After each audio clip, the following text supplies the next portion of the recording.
to dead and roasted. What can I get you? The following story lacks evidence beyond the claims made within. Enjoy, but consider it fictional until proper evidence arises. Tornadoes are the one thing on this planet that is the closest to being a real-life Lovecraftian nightmare. I mean, just look up pictures and videos of these things.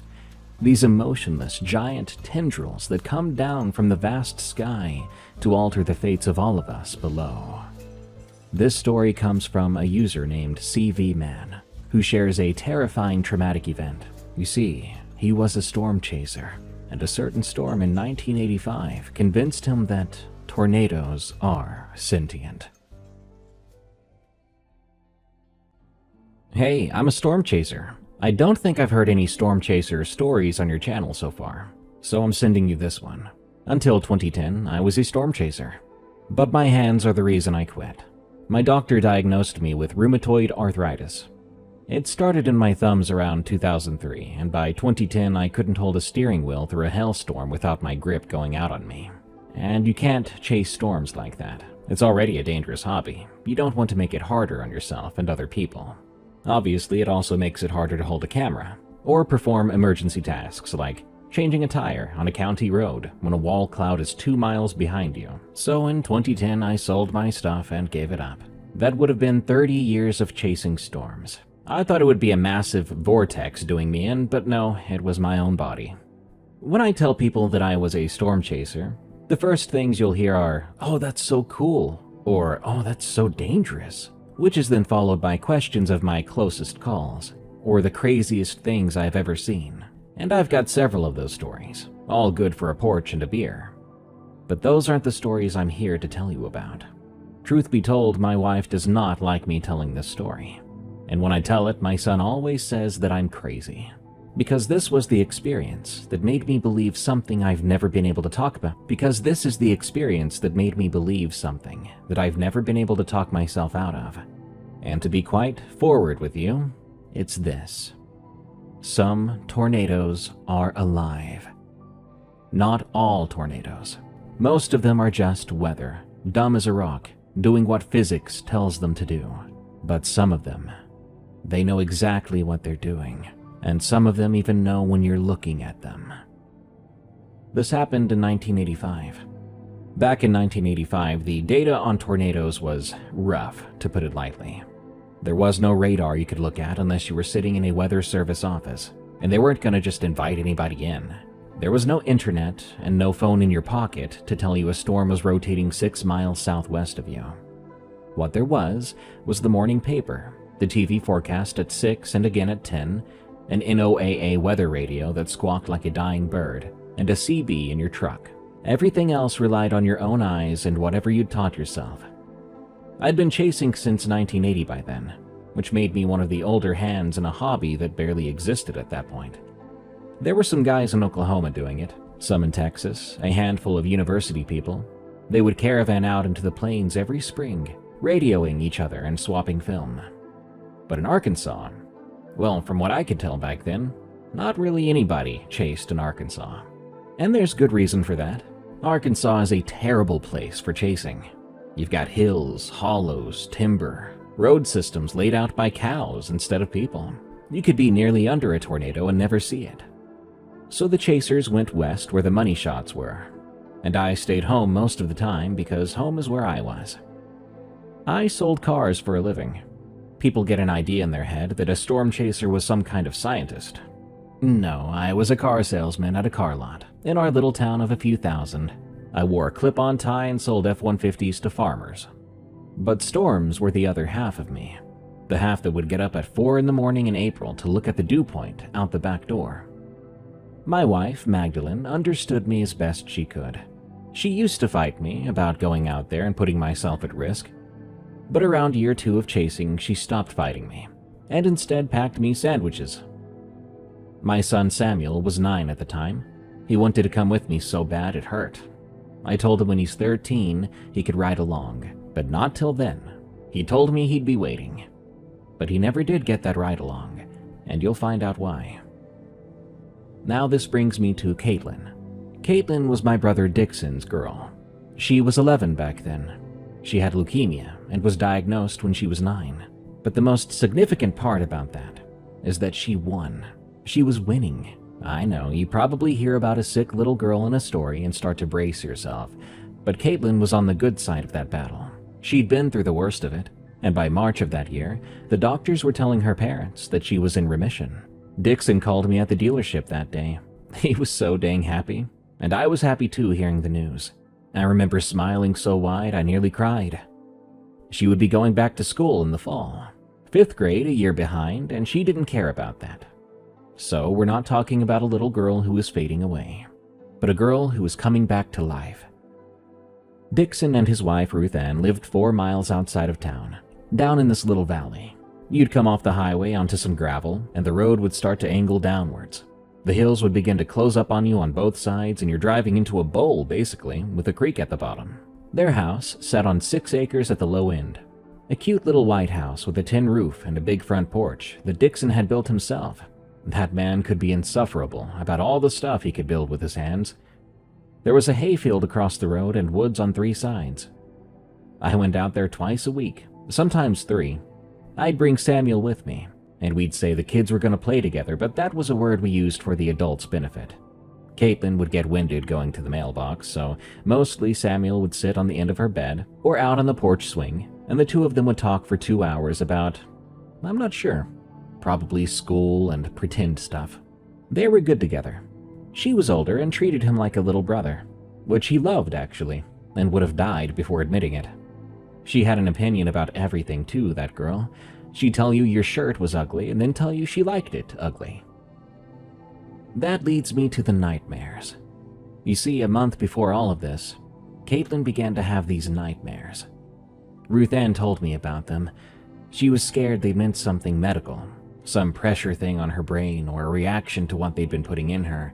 But the doctors checked and checked over and over and everything looked good. But she just started to have them.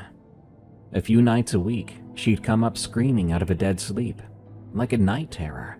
Then she wouldn't be able to stop for a while after she was awake. I asked Caitlin once myself about her nightmares. I did it when her parents weren't around. Heck, I waited until Samuel was inside to grab a Coke. And I felt bad for asking, but I did. We were outside on the porch, just her and me. And I said, "So your mom tells me you've been having some bad dreams lately." She went kind of shy or embarrassed. Then she replied, "They're not really dreams." "No?" "Well, a dream is something your head makes up." She started to pick at the arm of the porch swing, chipping away at some already chipped paint. "These are like something that's there." "What do you mean?" "I see a man in the field." I looked out at the hayfield across the road. I couldn't help it, and I didn't see anyone there. I'd never seen anyone in there, actually, since Dixon bought the place. "So what's this man do?" I asked. "Nothing. He just stands there, and he points." "Does he point at anything?" "Yeah, he points at our house." I laughed. I didn't mean to laugh. I just thought it was silly. Just a random and kind of eerie dream that a kid might have. And I even told her that was one heck of a boring nightmare, teasing her, and I got a laugh out of her too. Samuel came back with a Coke for each of us, and we talked about something else. I've thought about that conversation constantly since this happened, and I feel so guilty for laughing. At the start of that work week, there was news that some severe weather would be happening soon. It came in on the 6 o'clock news out of Little Rock, Arkansas. A man said that a system was moving out of Texas, and there was a chance of severe thunderstorms Wednesday and Thursday. Chance. That's the cover word, which basically, especially at that time, meant we don't really know for sure, so good luck everybody. I don't mean to be a Debbie Downer, but back then forecasts were a guess drawn with crayons, basically. It covered half the state. Severe could mean pea-sized hail and a good gust, or it could mean the whole town getting picked up and set down in a different country. You really had to look at the sky yourself and make your own judgments. On Tuesday, I got up early and stood in the backyard in my robe, drinking some coffee. I read what I could on the newspaper, watched what I could on the TV, and then I did my own judgments. The air felt strange, like air that didn't belong in our season. It was thick and warm at 6 a.m., and a low wind out of the south didn't stop or start, but ran steadily and constantly, like something was pulling it in. I went to work at the car lot, and I could not concentrate worth a damn. I remember giving this farmer too good of a deal on a new Ranger because I was too busy watching the window. By that night, the TV man had moved the crayon. Thursday, he said now. Thursday afternoon and evening, and now he was using the phrase, all modes of severe weather possible. Great, so now he was covering all his bases. A weatherman's way of saying no takesies backsies. But it also meant he was worried. He was telling us to prepare for the worst. On Wednesday morning, when I came into work, I went right to my boss and I asked if I could have a day off on Thursday. My boss, Ledbetter, was a fat but decent old man who had been selling Fords since Eisenhower. And he knew me. He knew why I wanted off before I told him. I had asked him in the past for the same thing before, for the same reasons.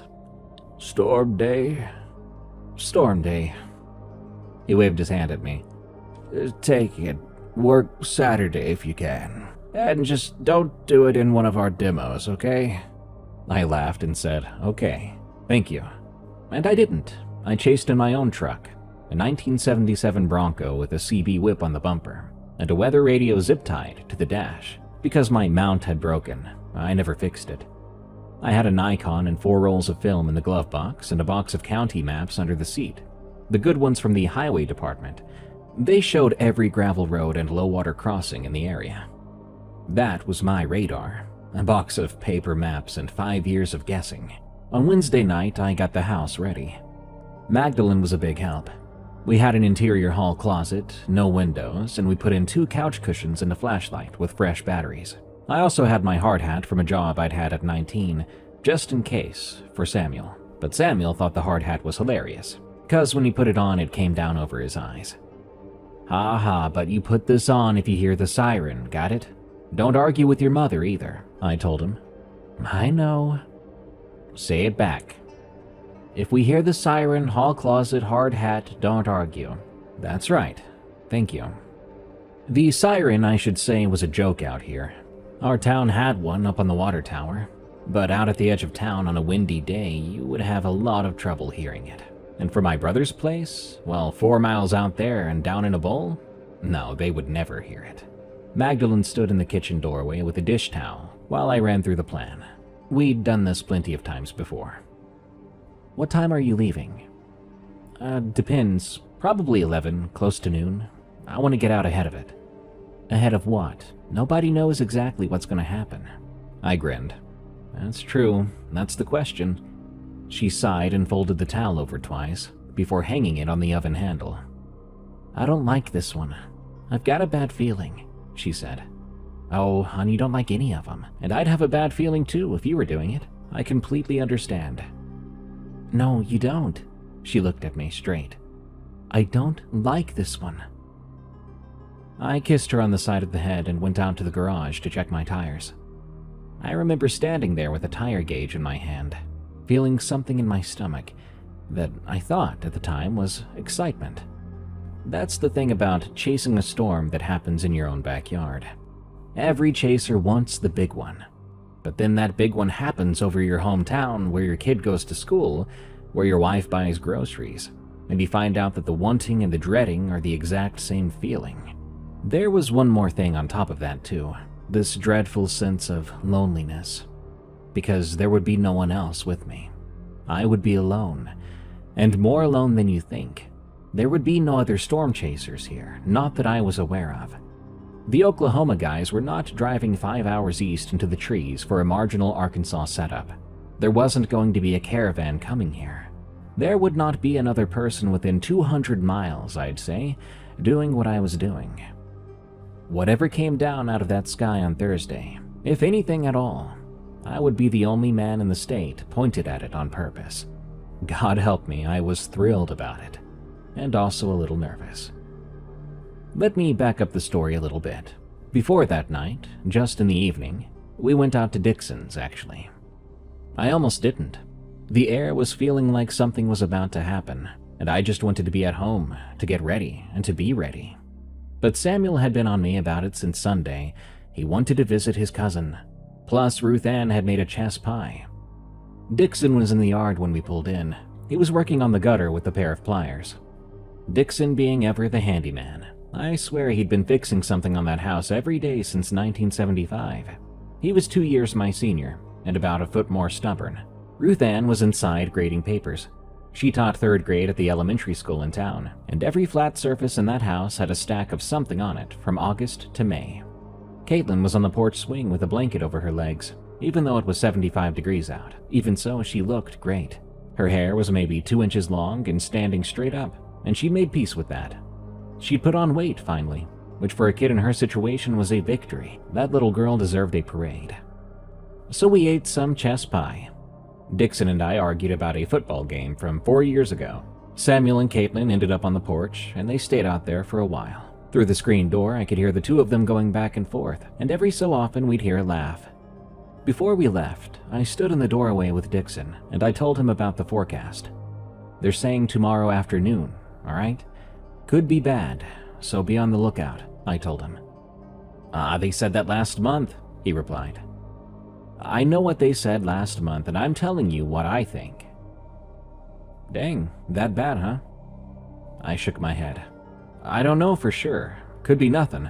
But if the sky goes green tomorrow, don't stand in the yard staring. Keep that culvert in mind.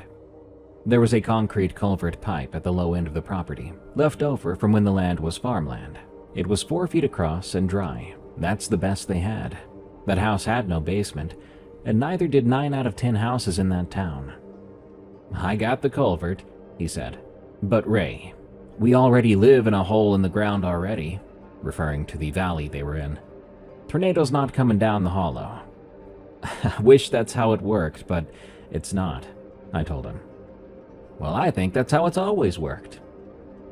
He was kind of right in that most people back then believed that. Every person in every hollow in the state believed it. They would tell you that tornadoes can't climb mountains, so they can't get to the valleys within. I let it go. We said our goodbyes. Ruth Ann sent us some pie home in foil. Caitlin gave me her biggest hug yet on the porch, and reminded me that she loved my ugly shirt, so I couldn't get rid of it. Then Samuel and I got in the truck and drove out. Samuel, though, I noticed, was quiet for the first mile out. Samuel at 9 years old was a geological event. That kid would never shut up. But eventually he did say something. Caitlin was so weird today, he said. What kind of weird you talking about, boy? Now don't be mean to your cousin. No, not bad weird, he explained, but happy. Is being happy a crime now? No, that's not what I mean. He put his hand out the window and played with the air as it rushed by. She was just really, really happy and quiet. She hardly said much the whole time. She sat there smiling and looking at stuff and laughing about stuff I said. Really, she only said one thing the whole time. And what did she say, bud? He pulled his hand back into the truck. Well, I asked her if she was okay, and all she said was, I've been ready for a while. I looked over at him. Yeah, I know I should have been watching the road. Ready for what? What did she mean? That's what I said, but she just smiled. She didn't say anything else about it. We drove another quarter mile, quiet, but then he said, Dad, is she getting sick again? Now, I probably made a mistake here, because when he said that, I thought he meant that he was scared she was dying. I thought he'd heard some making peace thing from Caitlin, so I told him clearly, no, she was doing better than she'd done in 2 years. I reassured him that she would be okay, and that was the doctors talking, not just me. When I said that, I felt like I was saying it to myself too, as if I also needed that reminder. But I kept on wondering, what did she mean? What was she ready for? Thursday, May 9th, 1985. I woke up at 4:30, and I could feel it right away, even in the house. Pressure and humidity.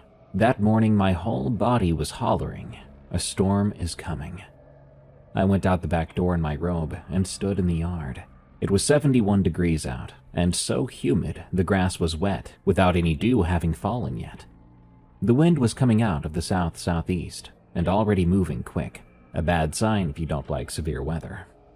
By 6 a.m., the weather radio already had a severe thunderstorm watch out for the southwest corner of the state. A watch means the conditions are right, but nothing yet has happened. 10 minutes later, that same corner got a severe thunderstorm warning, which means it has officially become a severe thunderstorm. In this case, there was hail coming down in that area. That was 2 hours away from me at the moment. I listened carefully to that flat computer voice reading out counties, and I felt my hands go cold. Magdalene made eggs. Then Samuel came in and ate his standing up. That boy was always in too much of a hurry or had too much energy, so my wife would make him sit down, which she did this time. This is all to say that that day was an ordinary morning. Before he left for school, Samuel asked me if I could get him a picture. "Yep, that's the plan, bud," I told him. "Dad, get a good one, not like last time," he said.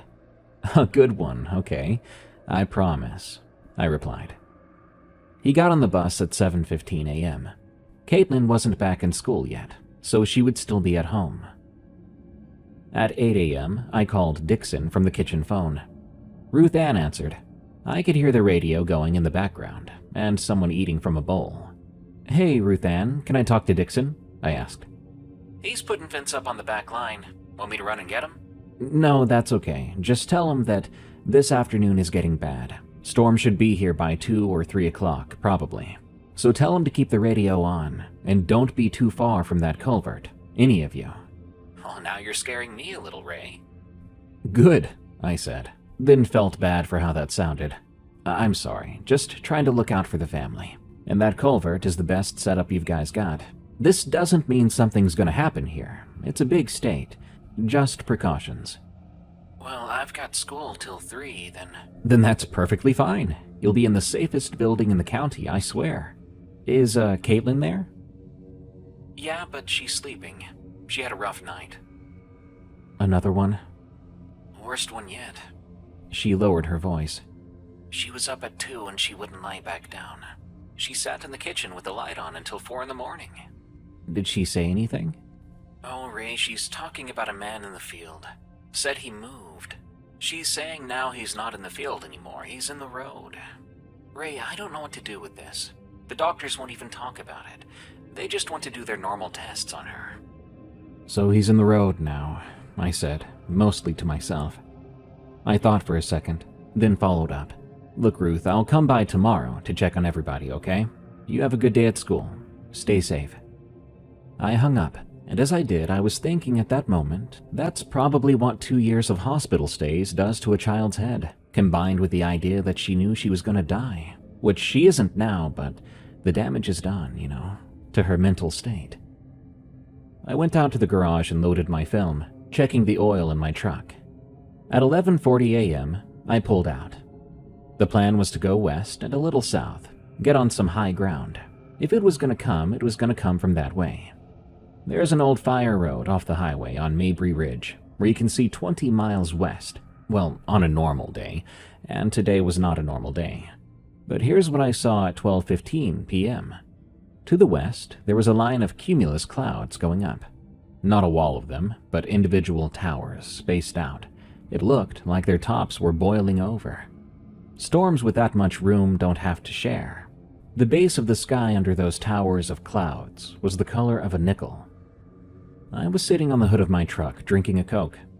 I watched the sky for a straight hour, and I was, I'll admit it, having the time of my life. Around 1:30 a.m., the tops of those clouds began to flatten out. They started to smear off to the east, way up high, like kitchen smoke hitting the ceiling. You see, air gets colder the higher you go, and warm air keeps climbing only as long as it's warmer than whatever it's pushing through. Somewhere around 40,000 feet, that quits being true, and the air up there starts getting warmer instead. A storm climbs into that and stops dead because there's nothing left to lift it, so it starts to spread out sideways, and the wind drags it downwind. That's the infamous anvil. And on 2 of those towers, I could see a lump pushed up above the flat part. which is a storm hitting that ceiling hard enough to dent it before it gets shoved back down. What I was witnessing was real energy. The wind on the ground had swung around to the southeast. It was strong enough I could feel it moving my truck, and it was warm and wet, running straight toward those towers. I could feel the air around me being pulled past me, building into something out there, and it truly felt like I was standing at the edge of a building colossus. At 2 o'clock, the weather radio finally caught up to where I was. Now they reported a tornado watch on my county and 8 others, which was supposed to last till 9 that night. At 2:40, the first tornado warning of the day came in, 2 counties west, which meant somebody had either seen one or seen something on radar that looked enough like one. So I got in the truck, excited and nervous as hell. I drove down the ridge, going west on the highway, to get to the storm before it got to me. I wanted to stay southeast of this thing, always. That's where I could see it good, and where I'd be able to get the heck out of Dodge. The storm I picked up was the middle one of the 3, and by the time I got a look at the base of it, I knew I'd picked the right one. It was rotating, not so subtly. The whole underside was churning. One corner of it had sagged down lower than the rest, and was scooping up the loose torn cloud underneath it. I pulled over near a bridge, grabbed my camera, and spent half the film I had. My hands were steady though, despite the wind, but they would not be that steady much longer. The hail started then. Dime and nickel-sized hail. I was 4 steps away from the truck before it went to full golf ball size. I put an arm over my head and ran, and my dumb self slipped on the gravel alongside the driver's door, and I felt and heard a crash at my hand. I climbed in and got the door shut and looked down. The Nikon I'd been holding in my hand I'd used to catch myself in the fall, so it smacked the ground. The back had sprung open and was hanging off one hinge, and the film had pulled out of the canister. The prism housing was caved in on the corner. The wind-on lever turned and didn't do anything. Great. I broke one of the reasons I was out here. I had 4 unopened rolls in the glove box, and nothing on God's earth to put them in. I was mad. Ooh, that was the maddest I've ever been, and I had no one to blame but myself. There were tornadoes possibly on the ground, and I was sitting there mad instead of scared. The best storm I've ever gotten to see, and I smashed my camera. Then I thought of the promise I made Samuel, and I cursed out loud. That was adding insult to injury, because now I'd broken that promise by accident. 2 minutes later, the hail got even bigger, and the noise inside my Bronco was like being inside a snare drum. Suddenly, a big piece of ice shot through my windshield, leaving a hole the size of a quarter. I drove east, driving through the worst of rain and hail I've ever seen, and I came out the other side, where the world went quiet. God, that's eerie. Nothing says something bad is about to happen more than the world going quiet. That's when I saw the birds. There were about 50 birds. Blackbirds, grackles, something like that. And they were all flying west, into the storm. And they weren't being scattered or blown by the wind. They were in a formation, flying straight into the blackest part of that wall cloud. I've been around birds and weather my whole life. They're smart creatures with extra warning. They fly away before humans even know what's going on. And that was the only time I've seen them flying towards the danger. In all my years, I never saw that again. I watched them go in, and I didn't see them come out. Chasing storms at close range with very bad light. Your eyes can lie to you. The clouds begin to take shapes that you want to give it, instead of what it actually is. People, animals, buildings. I knew that back then. It had fooled me 100 times, and I'd learned never to trust anything I saw for less than 3 seconds. At 3:05, I was going down this old back road, about 1.5 miles east of the wall cloud, which is the big lowered block of cloud that tornadoes love to drop out of. The trees gave way to a soybean field, so I decided to pull over again. The wall cloud was southwest of me, but it was turning quickly, getting turbulent at the bottom. Lightning was constant in the back of the storm, and every couple of seconds the field would light up green-white, then go dark again. On the 3rd or 4th flash, I swear to God, There was a man standing in the middle of the soybean field, couple hundred yards out, facing me, arms down at his sides. Then it went dark again. I waited for the next flash of lightning, and there he was still, but now one arm was up. He was pointing east-northeast, past my truck, and off to my left. I hollered something out loud, but I don't remember what it was. I grabbed my binoculars and looked through them, waiting for the next flash. But when it came, there was no one in that field anymore. Just soybeans. I put the binoculars down, saying out loud, "What in the world?" Lo and behold, the storm turned east-northeast about 4 minutes later, where the man had been pointing. I know, a storm's gonna go the way it wants, not where a man is pointing. That's what I was thinking at the time. What a weird coincidence. I still can't believe that I didn't connect that man to Caitlin's dreams until much later. At 3:12, the tornado came down. I saw the entire thing start to finish. Usually you get there and it's already down, or you're behind trees or a mountain, and all you might ever see is a gray wall. But I saw a hook of cloud come down off the southwest corner, spinning, and under it on the ground a ring of dust and trash kicked up. The ground vortex and the cloud met in the middle. That part took about 45 seconds. And when they met, the full thing condensed all at once, from the center out. It was gray-white and thin at first, like a rope. I remember thinking it might be a skinny one, and this would all be done in 3 minutes. It wasn't. About a minute and a half later, it went from a rope shape to a cone, and from a cone to a full-on wedge, and by then I could hear it. And let me tell you, when people say it sounds like a train, it does not sound like a train. A train is rhythmic. This was a flat-out roar that never changed pitch, a sound so low and high at the same time, I could feel it in my very bones. And hearing it that close for the first time, I did not like it. I reached inside my truck for my camera, then remembered it had been destroyed. So I stood there and I watched the most spectacular and terrifying phenomenon. What I did not expect to see were the tendrils. Listen closely, this part is documented, and any meteorologist will tell you the same. Big tornadoes aren't usually one tornado. They are strong ones that develop smaller vortices around the main circulation, suction vortices, that whip around the inside of the wall. That's why you'll see one house flattened and the one beside it barely touched. It's not the tornado being choosy, it's those things carving up the ground as they go around. And sometimes, in a really strong one, they don't stay vertical. They can tilt over. You'll get one lying almost flat, coming out of the side of the funnel and curling around it. There's film of this from Oklahoma and Kansas. Look it up and prepare to be terrified.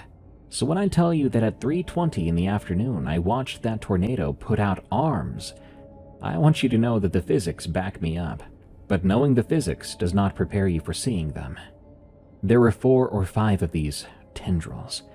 They came out of the side wall horizontally. They had to be 20, maybe 30 feet thick, and each extended out 100 yards, maybe 200, curling and feeling along the ground. One of them touched down for a moment at a patch of trees, and I watched that patch get erased. That's what it looked like to me from 1.5 miles away. It looked like something reaching out and touching things to see what they are, only to disintegrate them. One of these tendrils came out of the north side and went out over an open pasture, and it stopped, hanging there and turning. There was nothing out there for it to do. It hung for 8 to 10 seconds, then drew back in. I lowered my binoculars, and I could feel my stomach turning even more. Around 3:25, the rain thickened, taking my visibility with it, so I had to reposition. That's where I made my first awful decision. Instead of driving south, I ran through a gravel road east, trying to beat it to the next hard road. The gravel turned to mud, and before I knew it, I was going uphill. It took much longer than expected going through there on 4-wheel low. My back end was sliding and the roar was getting louder behind me. I was scared the tornado would be on top of me, and I would never see it coming. When I finally made it back out onto pavement, I was way closer to it than I wanted to be, only 800 yards. I came out onto a blacktop road with a fence line on my right. The tornado was right there off my left shoulder, so I stopped the truck right there in the middle of the road. There was nothing I could do at that moment. My legs were trembling so hard I could barely drive. The engine was running and the wipers were going full blast. I sat there and watched this monster. The sound of it changed. That flat roar just dropped away, and the debris that had been going around the outside of it, looked like boards and sheet metal and dirt and God knows what, began to slow down. Everything got quiet enough that I could hear my own wipers again. Then I saw more arms coming around. 2 more tendrils or offshoots came out of the near side. One was high and one was low, and they were coming towards the road, in my direction. Unlike the ones I saw before, they weren't curling up or feeling along the ground. They came out straight and stopped, both of them at the same time, about 200 yards from the front of my truck, and they held right there. It felt like I was being pointed at. A massive monster of nature sprouted arms and pointed at me. No, that sounds crazy. That's what a crazy man would say. I don't believe a tornado has eyes.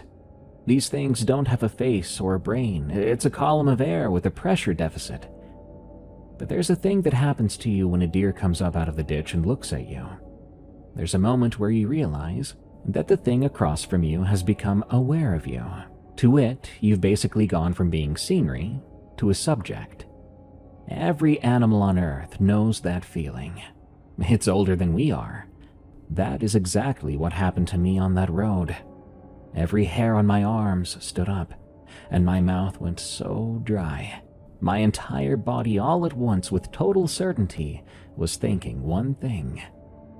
It just noticed you. And like some prey animal, I didn't move. I couldn't move. Out in front of the tornado on the ground, right at the edge of the debris where the dirt was still being pulled up, a familiar figure was standing there. Yes, standing there, basically in it, where the wind would have been strong enough to take the pavement off the road. Lightning flashed, and I saw him for a split second. His dark shape and arms at his sides. How was this man not being hit by debris at the very least? It went dark again, and there was another flash right after. As before, his arm was up, and he was pointing east-southeast. Not at me, but past me, off my right shoulder down the road, out over the hills. I turned my head and looked where he was pointing. There wasn't anything out there but green hills and rain, with 8 or 9 miles of Arkansas. When I looked back, the tornado's tendrils had drawn back in. The debris spun faster like before, and the roar came back, so loud it almost deafened me. I even flinched hard enough to hit my elbow on the door. I swear to you, I saw that tornado turn east-southeast, going the exact way the man had been pointing. Storms in this part of the country move northeast. All day that one had gone east and east-northeast, right along with every other storm in the state. But I was there. I watched it stop, look at me, and change course. This mile-wide tornado, seemingly at the behest of a strange figure on the ground. That's the moment. If you ever wondered why some old man in Arkansas thinks tornadoes are alive, that's the moment I decided. I got the truck moving. I drove east on the paved road, and about 2 miles down the road my brain came back online, and I realized I needed to find out where this thing was going. I pulled off at a wide spot and pulled out my collection of maps from under the seat, spreading the top one across the steering wheel. I put my finger on the map at the bridge where I'd wrecked my camera, and I traced where I saw it go. East, east-northeast, and now east-southeast, from about where I was sitting. I ran my finger out along that line. My finger went across the creek, across the north end of Mabry Ridge, and then down into a little pinched-in green place on the map which had a thin blue line running through the bottom, labeled Cade Hollow. I sat there, staring at my own finger on that map. I didn't want to believe it. I told myself it would be on the ground 25 minutes, thin out, then die, like most of them do. Or at least the ridge would kill it. But then I looked out the windshield at the sky southeast of me. The storm was still going, and still going in the direction I didn't want it to. It was going to Cade Hollow, right towards Dixon's house. The man in the field was pointing at that house. He always had been. I floored the truck, tearing up part of the pavement or part of my tires. Probably both. At that moment, there were 3 things I could think to do. First, I would make a call. There was a store at the junction of that blacktop on the highway, a place called Reddick's, which sat on cinder blocks and sold bait and beer. It had a payphone on the outside wall. I was able to get there in about 6 minutes. I jumped out of the truck, never shutting the door, and I yanked at the payphone. No dial tone, not even static. A line was down somewhere, so calling would not be an option. I went inside then. The old man behind the counter had a transistor radio. He let me give it a go, but nothing still. I later learned I came in kind of like a lunatic. He later told a deputy that a man came in, pale as could be, yelling about a poor girl in a valley, then left after trying the radio. The second idea was the CB. I was back in the truck and up on the highway with the mic in my hand going through channels. 19 first, then I tried 9, the emergency channel, which somebody was supposed to be monitoring, but no luck. Then I went back to 19. I heard some voices. It wasn't dead. There were people out there talking, but it was faint. What I could hear sounded like multiple conversations bleeding over each other from a long way off. And a lot of it wasn't even local. If I contacted anyone this way, I knew it would be no one who could get to a phone in town within 10 minutes, and nobody who even knew what Cade Hollow was if I told them. Then on Channel 9, in between 2 of my own transmissions, I heard a voice. It sounded like a girl, coming in clear, and there were 2 words that did not sound scared in the slightest. And what I heard was, "It's okay." I swear to God, that sounded like Caitlin. But my brother didn't have a CB radio, so I must have been hearing things, right? Tell me I was just hearing things. The third idea I had, and the only option left, was to drive, so I kept going. That highway going south is 9 miles from that junction to the Cade Hollow turnoff, with 2 sharp and blind curves and a steep hill coming down the ridge. I made it in a little under 8 minutes. I passed a Cutlass on the shoulder with its flashers on, and 2 people in it, looking up out of the windshield, probably thinking I was insane for still being on the road. The storm was on my right the whole way, and I watched it, and I couldn't help thinking that if I could see it, it was still watching me.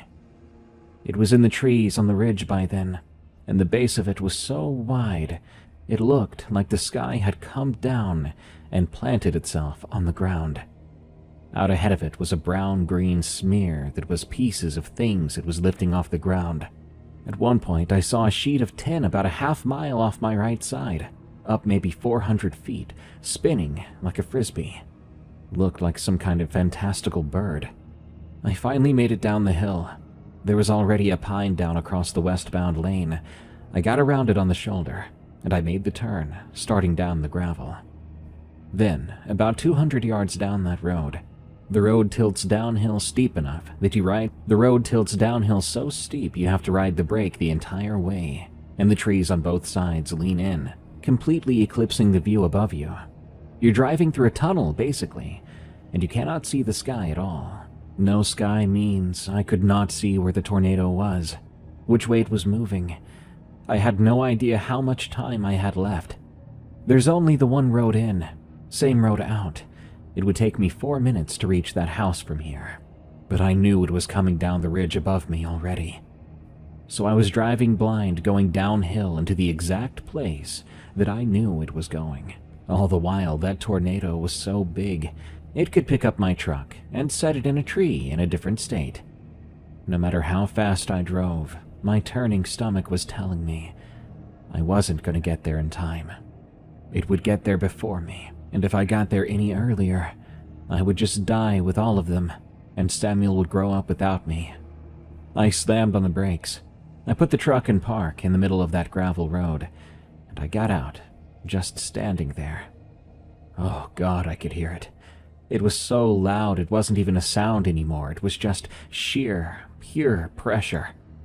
It was definitely coming down the ridge into that hollow with everything it had. And that was a lot. I yelled.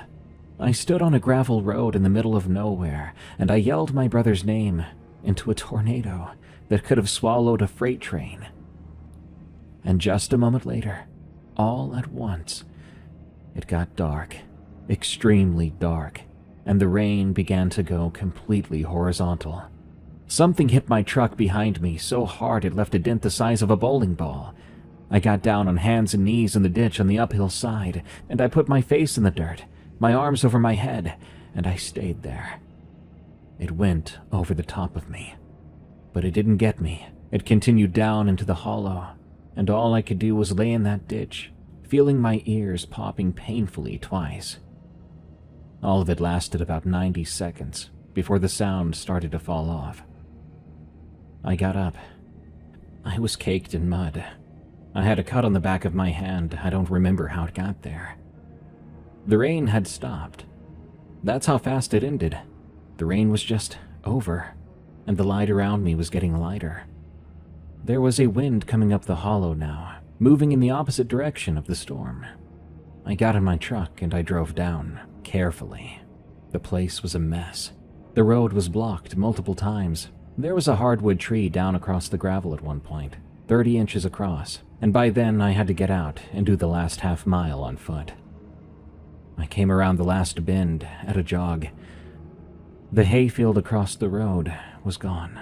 It had been scoured to bare red mud, like the entire field all at once had been placed in a blender. Yet only meters away from that was green grass untouched. Dixon's truck was in the tree line about 150 yards from where it had been parked. It was upside down and folded like a wet napkin. And where their house had been, there was nothing. Just an empty, clean foundation. I expected to walk in on a pile, on a wreck that could be searched through, but there wasn't even that. I recall walking damaged paths with the weather service once. I got to see what an F4 does to the frame of a house. It's a debris field. It's a 100-yard path of destruction of lumber and insulation. Somebody's clothes in a tree, somebody's life destroyed. But this wasn't even that. There was a slab and a set of concrete blocks, some pipes coming out of the ground. But all of it was bare, and I mean clean. The winds were so violent that they sandpapered everything clean. Rainwater gathered in one spot and had already gone still. Not one board of that house was left.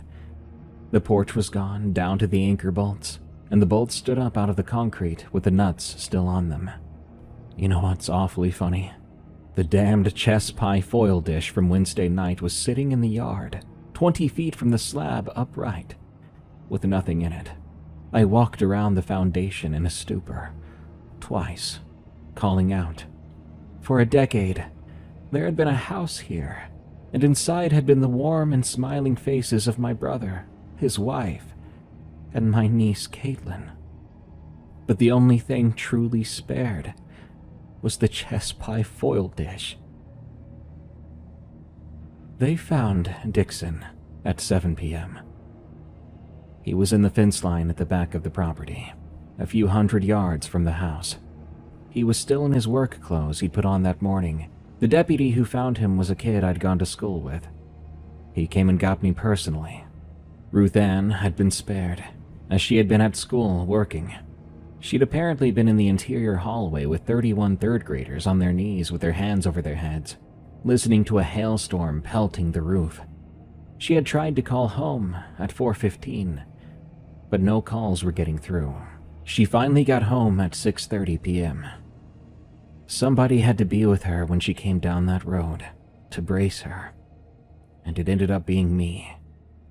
That's the worst thing I ever had to do. They never found Caitlin. They looked for 11 straight days. 200 volunteers by the second weekend, National Guard and dogs too. They walked the hollow and the creek and both ridges in a grid with flagging tape. They dragged the creek, and they pulled apart every pile of debris in a 2-mile radius. And there wasn't much to find, because there wasn't much debris. They found things: a sock drawer intact, and a pasture 1.5 miles northeast, photographs stuck to the side of a barn, the owner of which brought me the photos himself. Funny enough, it turned out to be the man I'd sold that Ranger to on Tuesday. But no, they never found Caitlin. Ever. I later got word from the surveyors, the folks from the weather service that come out to rate the damage. They told me it was an F4, the second worst there is. They rate it by damage done, and he mentioned whatever kind of tornado this was, it left a lot more absence than damage.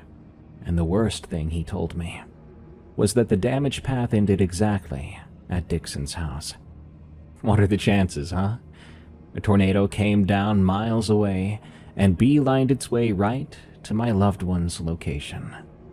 It was on the ground for 29 minutes, and it traveled a full 13.5 miles, all just to go and ruin lives. And that's my story. For Caitlin's sake, I continued to chase for 25 more years. A lot of stories like this end with, "Oh, you sold everything and quit right away." But that wasn't me. I was out again in June and every spring after that, until my body started to complain. And the reason I kept going out there was different now.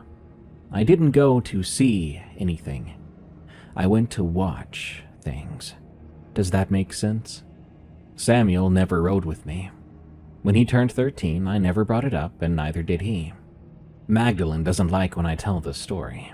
Brings back too many bad memories. And plus, she doesn't believe the, crazier aspects. I'm not here to try to prove anything to you. I'm simply here to tell you what I believe. I think some tornadoes are sentient. I think when they come down and touch the ground, there's somewhere they need to go, and they won't stop until they get there. Did it choose my brother's house? Did it take my brother's life and Caitlin's? I don't know. Just consider how cosmically horrifying a tornado is, how little we still know about them. The most terrifying moving thing on this planet, and yet it's not alive? Or is it alive in a way that we don't yet understand? I know lives have been lost and upturned by tornadoes in the United States, but I think they're cool. Sort of in the same way that you think Cthulhu is cool. Like you never want to actually meet the guy, are you crazy? Good night. Thank you so much for tuning in to this episode of Tales from the Break Room. I've been your host, Darkness Prevails. Make sure to follow and rate Tales from the Break Room on Spotify, Apple Podcasts, or your favorite podcast app. You can send us scary work-related stories over at eeriecast.com/submit. And if you want more scary narrations from me, you can find my podcast dedicated to unexplained and paranormal stories over at Unexplained Encounters, which you can find on Spotify and Apple Podcasts and your favorite podcast app too. Till next time, everyone, I've got to clock out, but I'll be clocking back in real soon, unless there's a severe weather alert.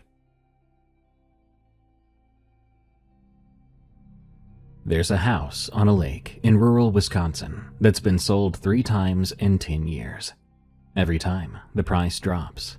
Every time, it's a young couple. And every time, it's the wife who starts having trouble sleeping. This story is called The House on Heron Lake. It was posted by Miss Snoot, a woman who lived in that house for 8 months. She made it out, but the woman before her didn't. If you find yourself scrolling real estate listings, and you find a lakeside home at a price that seems too good to be true, it is. Close the tab.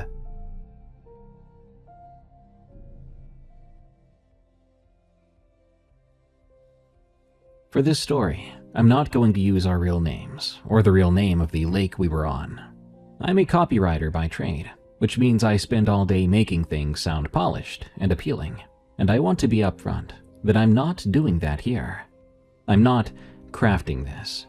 I'm just telling you what happened to us between May and January at a house on a lake in rural Wisconsin, and I'm telling you because I don't know what else to do with it, and because someone just moved into that house, so they don't know what's in the water.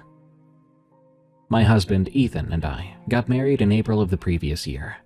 At the time, we were 28 and 29 years old, and we'd been dating since college. The wedding was small and perfect, and we were happy, just young and in love. We'd been living in a one-bedroom in Milwaukee that cost more than it should have, so after the wedding, we started to look for something outside the city. Ethan had taken a job doing IT support for a company in a small town, about an hour northwest, and we had been talking for months about escaping from the city. Getting some space, a place where I could work from home without hearing my neighbor's TV through the wall, and somewhere Ethan could fish on weekends without having to drive for 2 hours just to find water. The house showed up on a listing site in early May. A 3-bedroom on a lake with a dock, a big porch that faced the water. And the price was so far below what we'd budgeted that I actually triple-checked whether the listing was a scam. It wasn't. It was a real house. The price was real too. Our realtor said the previous owners had relocated and were motivated to sell. I asked why they'd left. She said they'd moved out of state for work, and that answer was good enough for me. I didn't push it. I wasn't going to be picky about this situation. The house had a porch and a dock and a lake view, and it cost less than our current rent. Oh, you better believe I wanted it badly enough to not ask any questions. I didn't want to complicate it. We moved into the place in May, and for 4 months, it was everything we'd hoped it to be. But what happened there, we never saw coming. The house was beautiful and the lake was gorgeous. Our life there was the happiest we'd ever been. The lake was the thing we loved the most. Mid-sized, you could see the far shore, maybe a 1/4 mile across, ringed by trees and a handful of other houses spread wide apart. The water was spring-fed and clear in the shallows. You could see the sandy bottom for the first 15 feet, or 20 feet even, before it dropped off into the deeper green, then into a dark that you couldn't see through.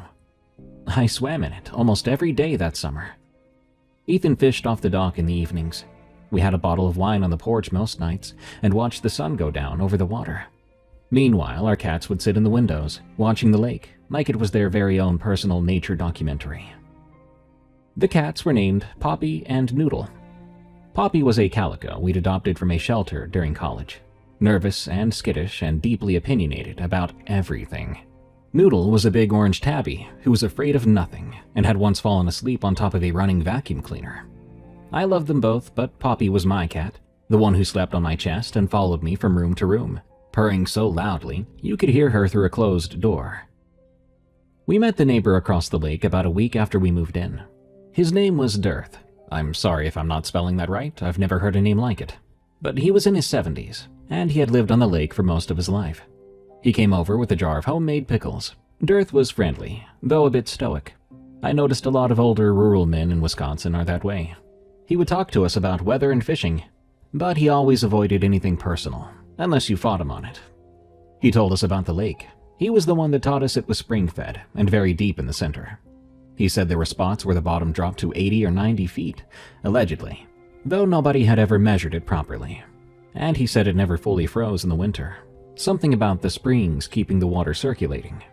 He said something along the lines of, "Gets a shelf of ice around the edges, but the middle stays open, black water all winter." He said it matter-of-factly. I noticed that in the weeks since we'd moved in, I'd never seen Dearth on his dock. In fact, I never saw him near the water at all. The lake was beautiful during the day, but as time went on, it became more difficult to look at after dark. I don't mean spooky, but it was like the water after sunset went flat and black, and it wasn't so easy on the eyes. At those times, there wasn't much reflection or movement. The texture was just gone. It looked less like water, and more like a void, like a big dark hole in the landscape in the shape of a lake, and what was underneath became nothing at all. I made this observation out loud to Ethan once. He said I was being overdramatic. I laughed and agreed, because it did sound silly, at least for now. I swam in the lake for the first time on our third day in the house. It was warm enough that the air had a haze to it, but the water was still holding on to spring. Ethan was on the porch with a box of kitchen stuff he'd been unpacking for an hour, without making visible progress. I walked down to the dock in my swimsuit and stood at the end looking down at the water, which was clear enough that I could see the sandy bottom 8 feet below. There were pebbles and the shadow of the dock posts, and a single bluegill hanging motionless in the shade. "You're stalling," Ethan called from the porch. "I'm preparing." "You've been preparing for 3 minutes, just get in." So I jumped in. The cold hit me like a truck. I swear my whole body seized for a moment. I came up gasping, and I heard Ethan laughing. I splashed some water in his general direction, which fell about 40 feet short, and he raised a coffee mug he was holding in a toast. I then swam out about 30 yards, past the point where I could touch the bottom. This was where the sandy shelf gave way to deeper green. The water was extraordinary once the shock wore off, all silky and mineral clean. I floated on my back and looked at the sky. Then I rolled over and looked down. The green below me was darkening, graduating through shades I could follow with my eyes until it reached a depth where the color simply ended and there was only darkness. The lake bottom was gone or unseeable. Below my kicking feet, I couldn't even tell how far the bottom truly was. And for a second, I felt it. An almost gravitational pull. The same lurch you might get at the edge of a cliff, except inverted, dragging downward. My stomach dropped. I kicked hard toward the shallows, and that feeling broke. By the time I reached the dock, I was breathing hard and laughing at myself. "How is it?" Ethan asked. "Freezing, but amazing. Get in." "Absolutely not." "You bought a house on a lake and you refuse to swim in it?" "I bought a house with a porch. The lake is your department." Well, he did get in eventually, later that week, and he yelped loud enough that Poppy bolted from the window, hiding under the bathroom sink for about half an hour. We swam together most evenings after that, at least for a while. The water warmed up degree by degree until by midsummer it felt like nothing against your skin. The line between human body and lake dissolved. There was a night in late July that I keep coming back to. We'd eaten dinner on the porch, some pasta with whatever vegetables I'd managed to keep alive in the garden, which by that point was mostly zucchini, and we'd gone through most of a bottle of wine. The sun had been down for an hour. The sky was that deep late summer blue that refuses to go fully dark. Ethan wanted to go sit on the dock, and even though I told him I had just gotten comfortable, he pulled me up by both hands, and I complained the entire way until we were sitting at the end of the dock with our feet in the water. Ethan brought the wine bottle. The lake was warm and still. The far shore was a dark line of trees, and the other houses around the lake had their porch lights on, small, gold, and distant. It felt, at that moment, like we were the only real people in the world. The lights were just set dressing. "We should have done this years ago," Ethan said. He meant the move, the lake, the house. "We couldn't afford it years ago." "We can barely afford it now, good deal that it was." "And yet," I gestured at the lake. He clinked the bottle against my glass. Behind us on the dock, a small, determined shape was picking its way towards us, with the exaggerated caution of a creature who found the outdoors personally offensive. It was Poppy. She almost never came outside. She regarded anything beyond the front door as a vast hostile conspiracy. But that night, she walked the full length of the dock, sat down directly behind me, and pressed her face into the back of my neck. Hard.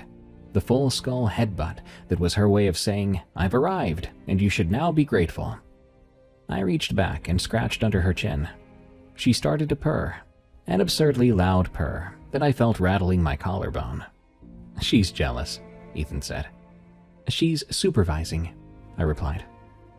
Poppy settled against my lower back, a warm, vibrating weight, and the three of us sat there at the end of the dock while the sky finished its slow fade to eventual blackness. Then the stars came out in their full glory, and the wine ran low. Ethan talked about a fishing spot one of his coworkers had mentioned. I listened partially. I felt something brush my foot under the water. A fish, probably, or a weed stirred by the current. So I pulled my feet up for a second, then put them back down and forgot about it. That was probably our happiest moment there, and I wish it had lasted. One morning late in the summer, I woke up, and I saw that the sliding glass door to the back porch was open. Just 6 inches though. Maybe enough to let in the morning air, make the sound of the lake a little bit more clear. But there was a smell on the air too. Something different.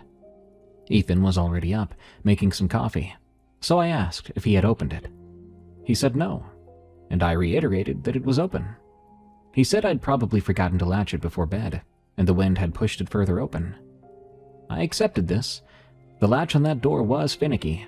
You had to lift and push it to get it to catch, and if you didn't do it firmly enough, it would drift open on its own.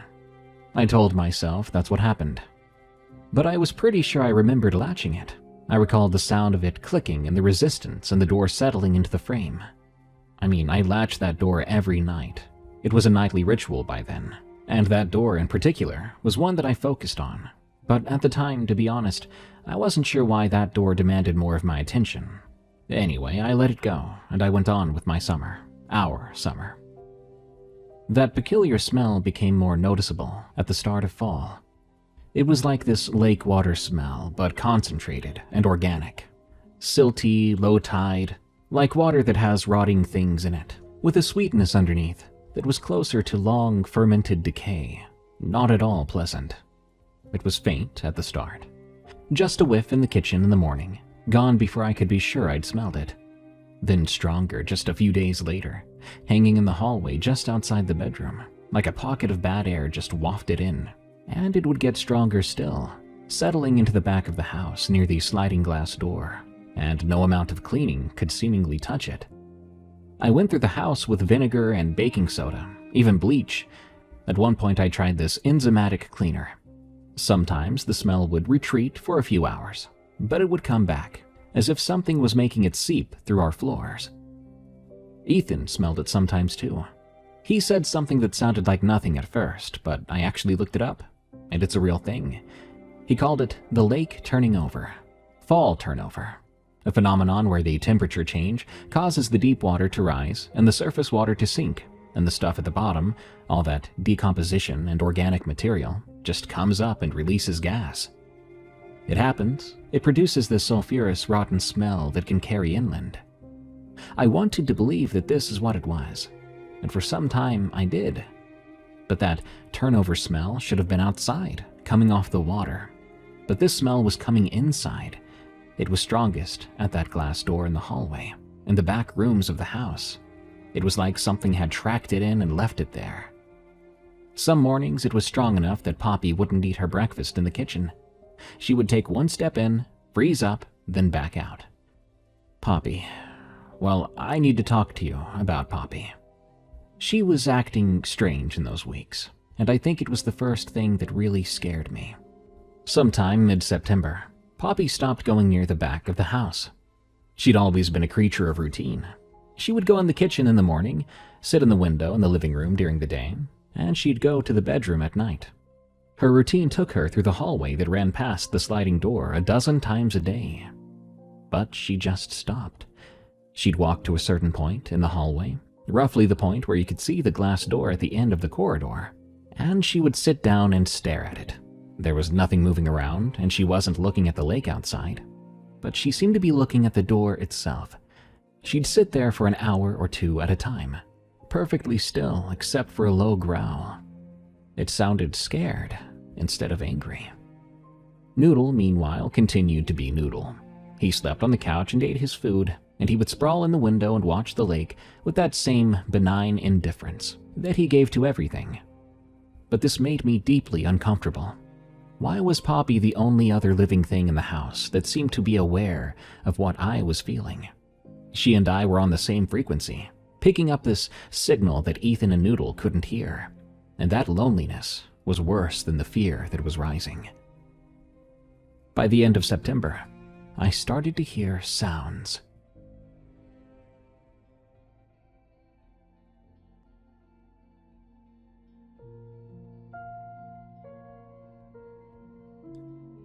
I would wake up at 2 or 3 in the morning, and I would hear footsteps on our dock. Heavy, soggy steps like someone walking on wood planks with bare feet after going for a swim. The dock was about 30 feet long, and the footsteps would traverse the entire length. Then they would stop. I'd lie in bed with my eyes open, listening to them. And every time, by the time I nudged Ethan awake and he was alert enough to listen, the sound would have stopped. He'd sigh and tell me it was the dock settling, that the wood was contracting in the cold night air. And the first 2 times he said this, I allowed myself to believe it. I mean, who wants to think that there was someone walking out of the lake and onto our dock every night? I like my sleep, thank you very much. By the 4th or 5th time, I stopped waking him up. I would instead lie in the dark and listen to the footsteps, come up the dock and stop at the shore end. Then I'd listen to the silence that followed. But it wasn't always a perfect silence. Sometimes I heard faint, almost inaudible, wet weight being dragged slowly across grass. One afternoon in mid-October, I walked out to the dock and I found a trail. It started at the waterline where the lake met the shore, and it went up the dock, across the yard, to the sliding glass door. The grass was pressed flat and slick in a wide path. This was no track or line, but a swath maybe 3 feet across. Something broad and heavy had moved from the water to our house. The grass was darkened and compressed. There was a faint sheen on it, a residue that smelled like the smell in that house. But the trail ended at our glass door. There were no return tracks. How is that possible? It would either have to have gone inside or gone somewhere I couldn't see or track. I called Ethan, who was at work at the time. I described what I saw. He was trying to calm me down, make me feel better. He said it could be a beaver or an otter, but I said it was 3 feet wide. He told me maybe a deer had bedded down and dragged itself. Now he was reaching. Why would a deer do that? The conversation ended, and neither of us had a good explanation. Things were getting creepy. I took some pictures of the trail. By the time Ethan had gotten home at 6, the grass had sprung back and the sheen had dried. But I had proof. I showed him the photos. He looked at them, and after a moment we looked at each other.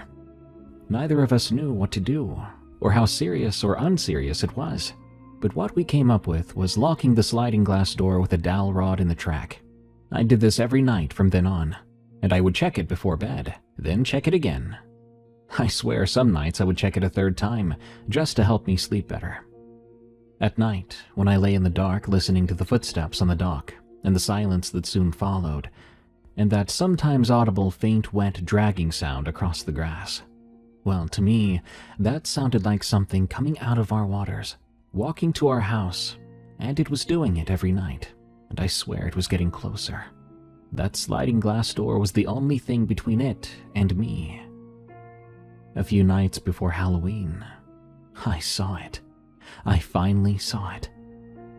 I woke up sometime past 2, and I was instantly filled with dread. It was accompanied by this pulling sensation, a compulsion that bypassed my brain entirely and spoke directly to my body. It told me to get up, go to the window, and look out at the lake. I've had compulsions before, like the urge to reread an email or refresh a page. But this was different. There was no fighting it. The best way I can describe it was gravity. Like my window became the low point in the room and I began to roll towards it. So I went to the window and I looked out at the water. The moon was up, 3/4 full. The water was that flat, black, textureless nothing like I described earlier, except where the moonlight hit it. And where the moonlight landed, I could see the dock extending out over the water. Pale wood on black surface, and at the end of the dock, there was something that had not been there when I went to bed.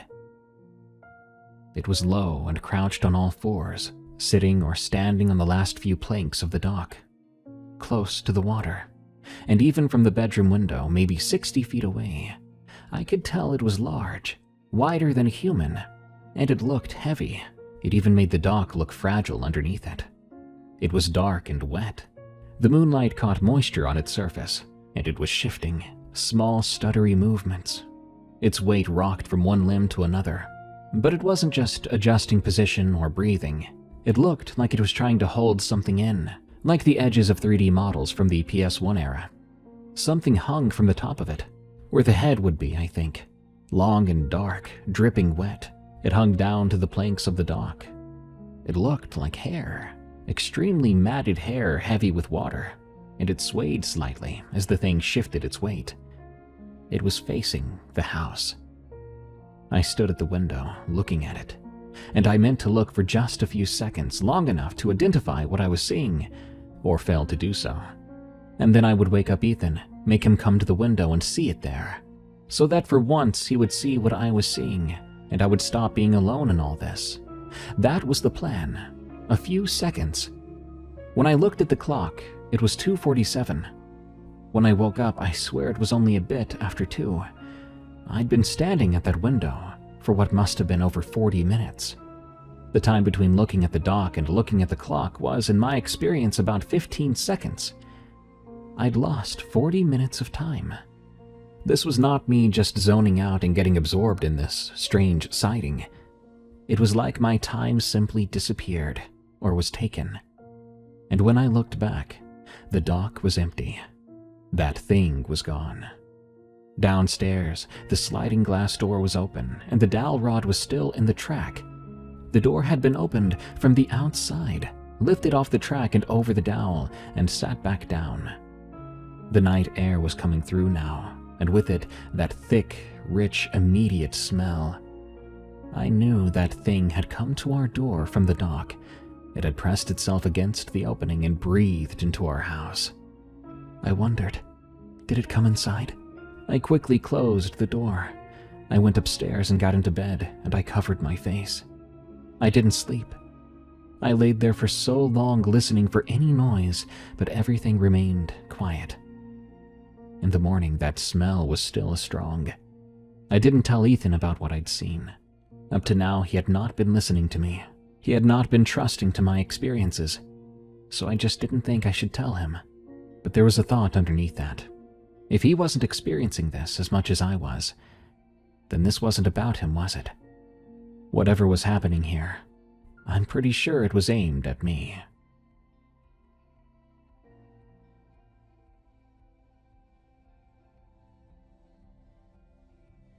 One disturbing night, I woke up standing in the backyard in my pajamas, barefoot in the frost, facing the lake.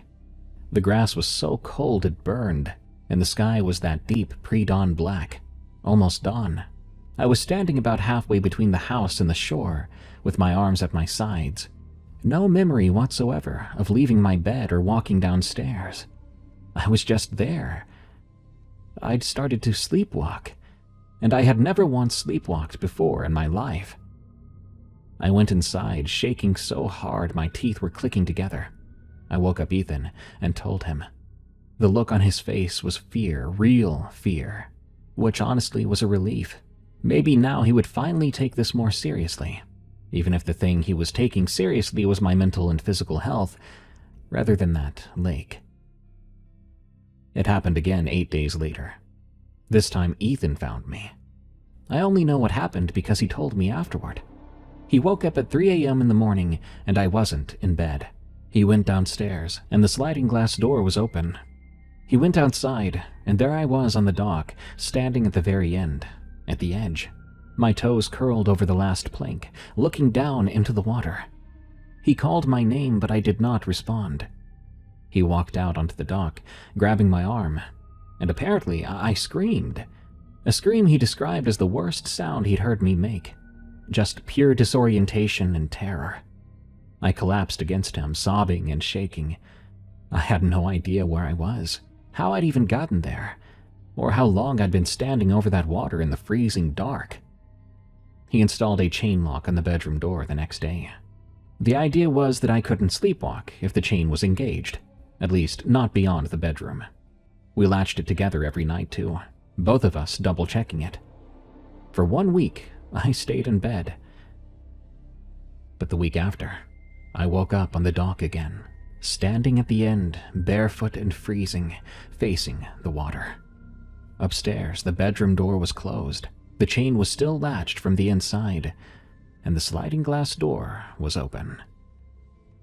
I have no way to explain how this happened. Ethan drove me to a doctor that week. The doctor explained that sleepwalking is common in adults under stress. A new house, a new environment could trigger it. She prescribed a low dose of something to help me sleep deeper. I filled the prescription and took it, and I slept through the night for 3 nights in a row. But on the 4th night, I woke back up on the dock.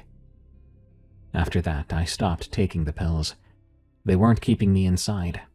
If anything, they might have been keeping me from waking up sooner, keeping me from fighting my way back. Late fall, Poppy disappeared. I came downstairs that morning. She wasn't in any of her usual spots. I checked the hallway where she'd taken to sitting vigil, and my bedroom. Sometimes I would find her under the bathroom sink. It was her safe spot when she was stressed out. But she wasn't there either. I searched the whole house. Then I went out into the yard. I walked down the road in both directions, calling her name. Meanwhile, Noodle sat on the porch, watching me. It kinda looked like he pitied me. 2 days later, I found Poppy.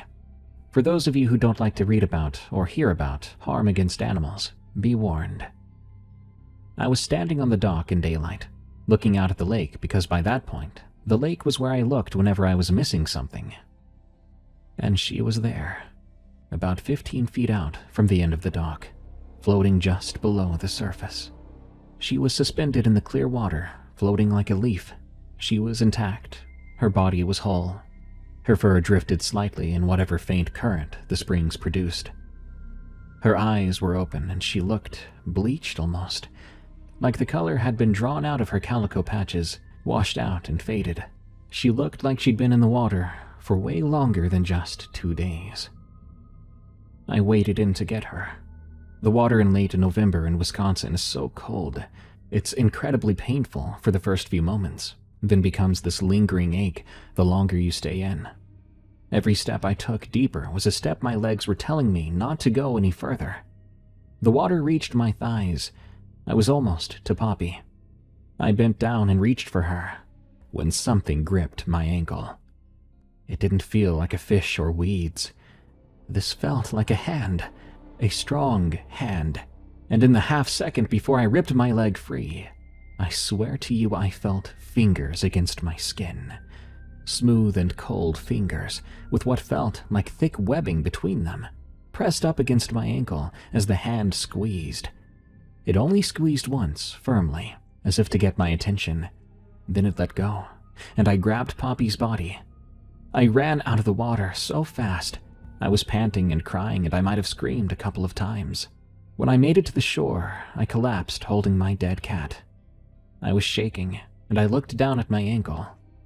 There was a mark where the hand had been, a white compression that would become a bruise, I could tell. The hand part I didn't tell to Ethan. I told him Poppy must have fallen off the dock at night and drowned. This part was something he believed, but the hand thing, he never would believe. Inside, I was starting to be so angry with him, like I couldn't tell him anything anymore, without some silly explanations that don't explain anything. I felt so trapped, and now my beloved Poppy was dead. I buried Poppy in the yard, near the tree line. She was wrapped in one of my sweatshirts. That night I lay in bed, listening of course to those dock footsteps and the dragging along the grass. I became angry and terrified when I heard that dragging sound approach the yard near her grave. I pulled the covers over my head, and I cried silently. After Poppy, things accelerated. Her death felt like a turning point in the worst possible way. Noodle took up Poppy's post in the hallway, staring at the sliding glass door with ears forward and body still. This should have been comforting, evidence now that Noodle felt something was wrong too. But it was not comforting. Noodle had never reacted that way before, and the fact that he was reacting that way now meant something had changed, and it meant that Noodle was in danger too. One night in early winter, I was lying in bed with the lights off. Noodle was asleep on the comforter beside me. And yet, I heard Noodle meowing at the back door. That sound was coming from outside the sliding glass door, down the hall. It was distinctively Noodle's yowling cry, the cry of a cat that wants to be let in. Any cat owner knows what I'm talking about, and it sounded exactly like Noodle. But Noodle was on the bed right next to me. I could even feel the weight of him against my leg, and I could hear his slow, sleeping breaths. These cat calls went on for maybe 3 minutes, a cycle of meow, pause, meow, and each cry was close to right but not quite right. It was sort of warped at the tail end of each meow. Now that part was something that Noodle had never done. Something was standing outside my glass door in the dark, mimicking my cat, trying to lure me outside.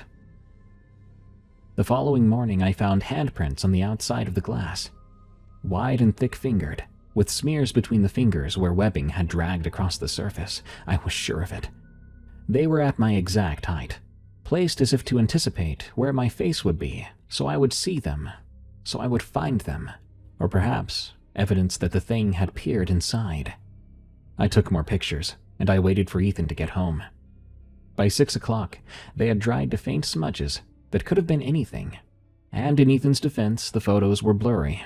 When he looked at them, he looked worried but not overly concerned. This time, he didn't even say anything. That silence between us had now become a room we both lived in, but neither of us could leave. Then I started to wake up with my side of the bed damp.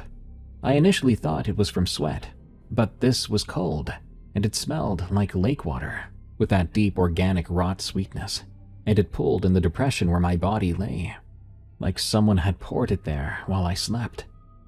Every morning I stripped the bed and washed everything, and every morning the dampness would be back, a cold patch above my pillow and along my shoulder and hip. That smell would cling to my hair and skin. I could smell it on myself throughout every day, even if I showered. I started to have dreams about that lake, and they weren't nightmares. In the dreams, the water was warm and the lake was calm. I walked in from the shore and the water rose around me, and it felt like a warm, wet hug, and it was so comforting. And I could tell in my mind in the dream that there was something waiting in the deep part of the water, down where the springs were, where the light didn't reach. Something patient, and the closer I got, the more it felt like I was going home. I would wake up from these dreams calm, and even feeling better than I had in weeks. But that calmness would soon terrify me, as I realized something was beckoning me into the water, and its calls were working.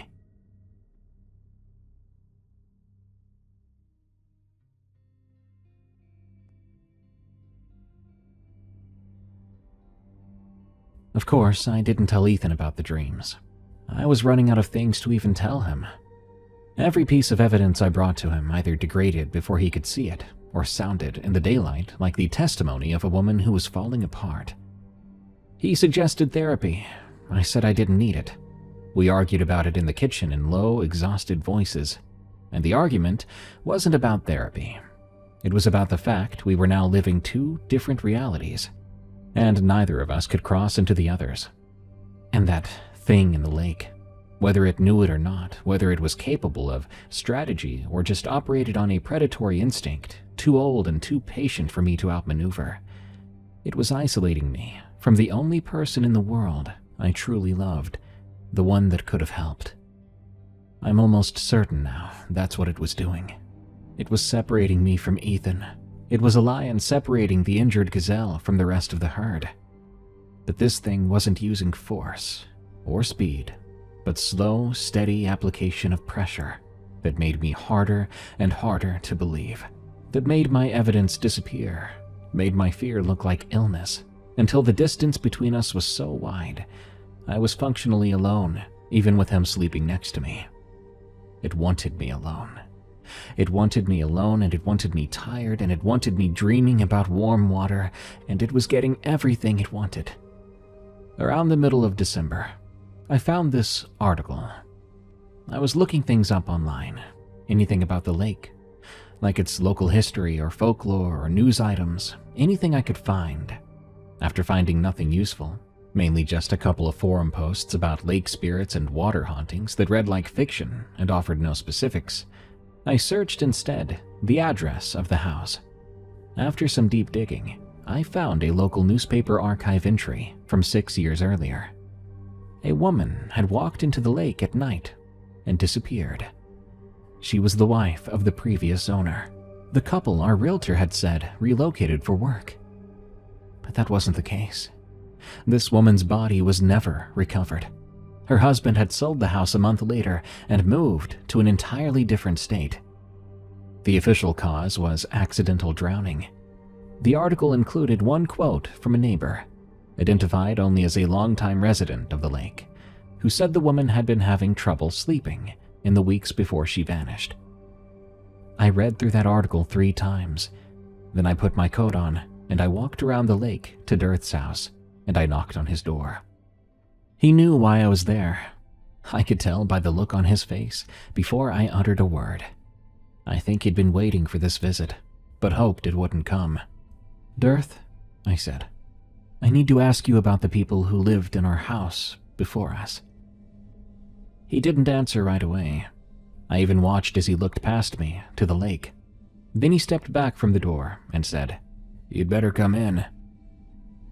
He made coffee. I sat at his kitchen table, and he moved around the kitchen slowly. I could tell he was reluctant. He sat down across from me and set the mugs between us, and I just waited for him to speak. He wrapped both hands around his mug and stared into it. "The house has had trouble," he said finally. That's the way I'd put it. "What kind of trouble?" "The kind you're having. The Lindstroms. That was the last name of the people that were there before you. And before the Lindstroms, there was another couple. I don't recall the name. Both times, they left fast. Those who were left. And both times, it was the wife." I felt a sting behind my sternum. "What do you mean, it was the wife?" "I mean she was the one having problems. Couldn't sleep, couldn't stop watching the water. Her husband thought it was the isolation, thought she was getting anxious out here by herself all day. The Lindstrom woman, she used to walk the yard at night. Her husband would find her standing at the shore in just her nightgown. She told him things were coming out of the lake. He had to take her to a doctor." "And what of the woman before her?" "I don't know the specifics.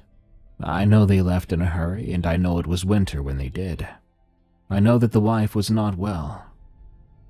"Dirth, the people here before us, the Lindstroms, the wife drowned. I found the article. I know she died." He closed his eyes, and when he opened them again, he was looking at the table between us at the coffee in his hands once more. "I'm not going to sit here and tell you what's in that lake," he said. "I've lived here my whole life, and I don't know. I'm not going to speculate, because speculation is how you start sounding mad. And sounding mad is exactly how every one of those women got dismissed." The kitchen was quiet after that. The clock was ticking on the wall. Through his window I could see the lake, flat and dark in the late afternoon, but not as dark as it could get. "You need to leave that house," he said, and I could tell he didn't want to say it. "I'm sorry. I should have said something when you moved in. Someone should have said something to you before you even bought the place. But I talked myself out of saying anything when we first met. I thought maybe this time could be different." He shook his head once. "It's not different. It's never different. You need to leave." It was the first time in months another human being had confirmed what I was experiencing. I almost broke apart right there in his kitchen. But I managed to hold it together, and I thanked him. I then walked home around the lake in the late afternoon light, and I forced myself not to look at the water. That night I sat Ethan down and I told him all of it.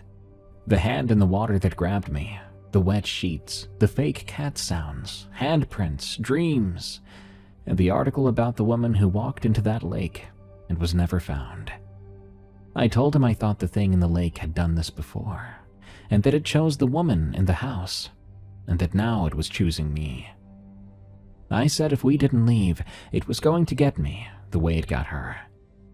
I said all of this standing in our kitchen with the lights on and the sliding glass door locked. I watched his face while I said it, and for the first time, he didn't push back on me. Something got through. Maybe the accumulation of everything, but it got through. He said okay, we could leave. He began to pack boxes with me that night. We planned to leave on a Saturday morning.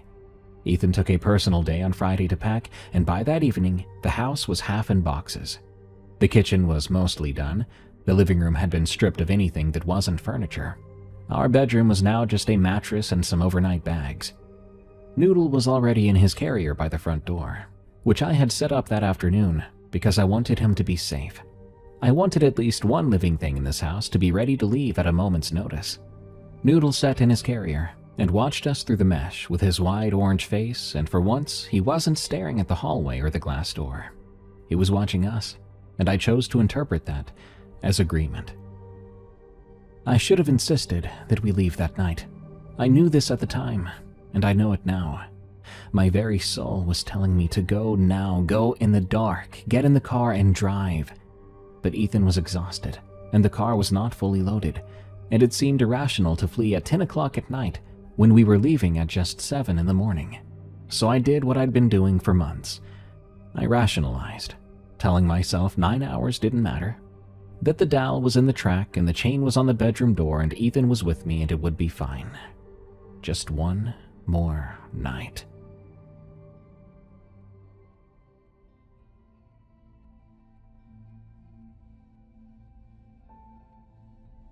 We went to bed at 11. I lay there on our stripped mattress with a single blanket, listening to the house. And for a change, there were no footsteps on the dock or dragging in the grass. The house was so quiet. It hadn't been that way in months. Ethan fell asleep quickly. I didn't. I lay there and watched the ceiling and waited for the sound that would surely come. I'd been conditioned to it. But I fell asleep at some point. I must have. Because the next thing I experienced was not a continuation of lying in bed, but a sharp, gasping return to consciousness, and I was not in my bed. I was in the lake. I was standing waist deep in black water in the dark, and the cold was so total and immediate that my body had not yet processed it. I was past shivering, past gasping for air, in some sort of suspended state where my nervous system was still compiling the information and had not yet delivered the full report. My feet were on the lake bottom, the silty, soft bottom that I remembered from summer, from swimming, back when this water was something I loved and I could feel the ground sloping away in front of me. The shelf, the drop-off where the shallows ended and the deep part began, where 80 or 90 feet of black water sat above springs that never stopped flowing, a bottom that no one had ever actually seen.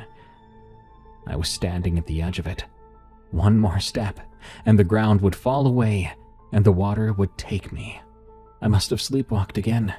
I had no memory of getting out of bed or coming out here.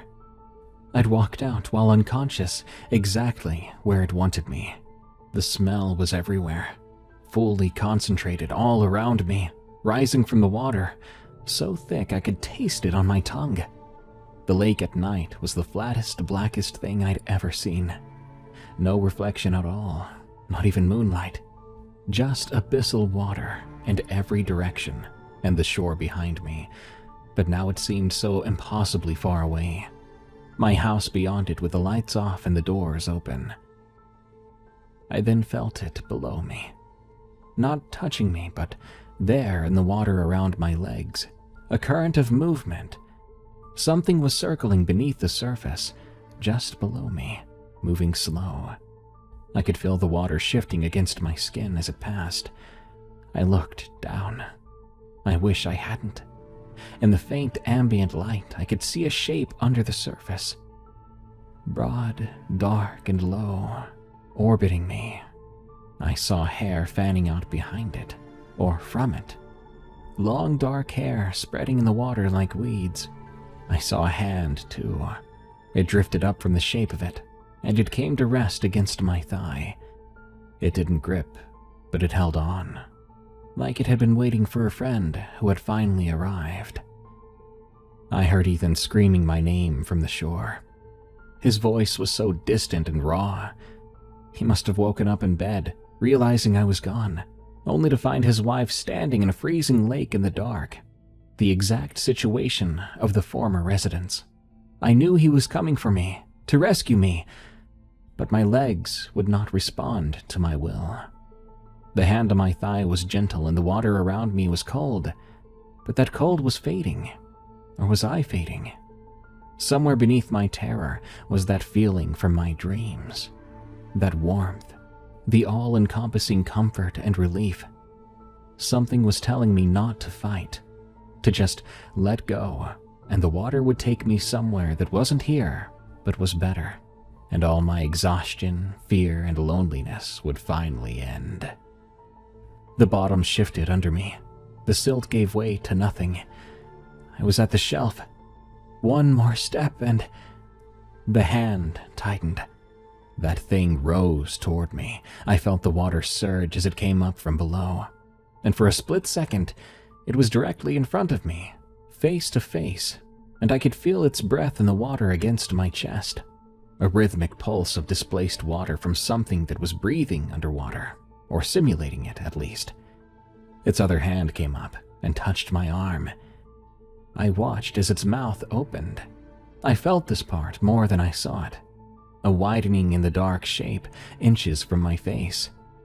But it kept going past where a mouth should stop. It made a sound then, a sound that did not come from it, not even from above the water. It was in the water. It traveled through the lake and into my body.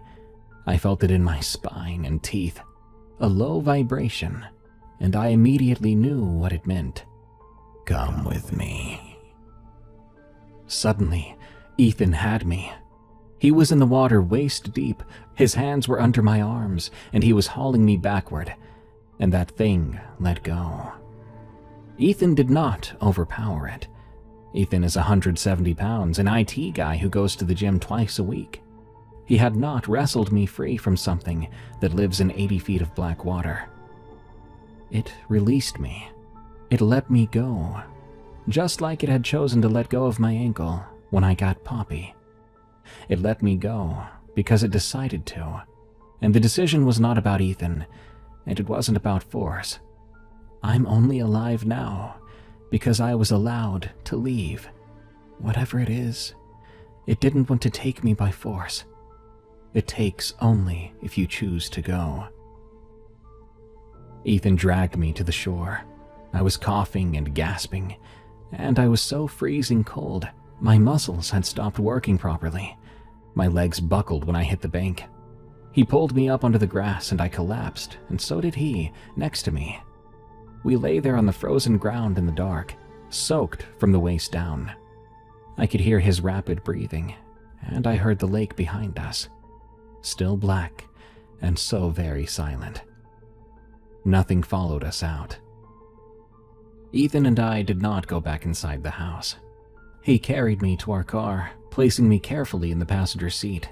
He then wrapped me in the emergency blanket from the trunk. He went back for Noodle in her carrier by the front door, and that was it. That was all we took. He started the car, and we drove away from that house at 1:30 in the morning. The heater was on full blast, and the windows were up.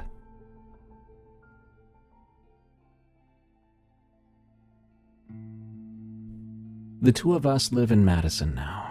We're in a third-floor apartment. There are no lakes or ponds nearby. We're surrounded on all sides by concrete, asphalt, and other people. I should feel safe, right? During the day, mostly, I do. We never did go back for our things. Ethan arranged with a moving company to empty the house and put everything in storage. I told him I didn't want any of it, and he had no arguments or debates about that. The house went on the market in February. I've got no idea what the realtor told the new buyers about why we left. I imagine she said we relocated for work. Ethan and I are okay. but I choose that word carefully. We're functional, and we're together, and we're trying. The space between us that lake had created is still there, but it's smaller now. Some nights he reaches for me in the dark, and I let him hold me, and we don't talk about what happened. That's the good silence, different from what we had at the lake, and I can live with that. But I still dream about the water, even though it's less frequent. At most, once a week. In those dreams, the lake is warm and the water is calm. I walk in and something is still waiting for me in the deep part, patient as it's always been, and I can feel that enticing comfort beckoning me. I wake from those dreams calm and rested, and that still disturbs me. I've started to wonder whether the calm will always terrify me, or whether there will come a point when I finally get over it. Noodle is fine and alive. He's developed a new behavior that I have not mentioned to Ethan yet, though. He seems to stare at the drains in the house. He sits at the edge of the bathtub and watches the drain for a good 10 minutes at a time. His ears will be forward and his body still, and he's so intensely focused. It reminds me of Poppy when she would stare at the sliding glass door. He does the same thing at the kitchen sink, sitting there on the counter staring down into the drain, not moving for some time. I watch him watching it, and I tell myself it's just a cat being a cat. Cats fixate on small dark holes and creepy dark corners. They're wired to watch for prey. But then I remember I had told myself that sliding glass door would stay locked, and I was wrong then. One more thing. One night not too long ago, I woke up, and my feet were wet. I live on the 3rd floor, as I said before. There's no lake. My feet were wet and the sheets at the bottom of the bed were damp. When I sat up and looked at the floor, there were footprints on the hard wood, leading from the front door to my side of the bed and back to the door. I haven't told Ethan, and I pray it's all in my head. I lock and deadbolt the door every night, and I always lie down in bed before going to sleep, just listening for so very long. I pray it lets go of me. I just don't know how long that's gonna be.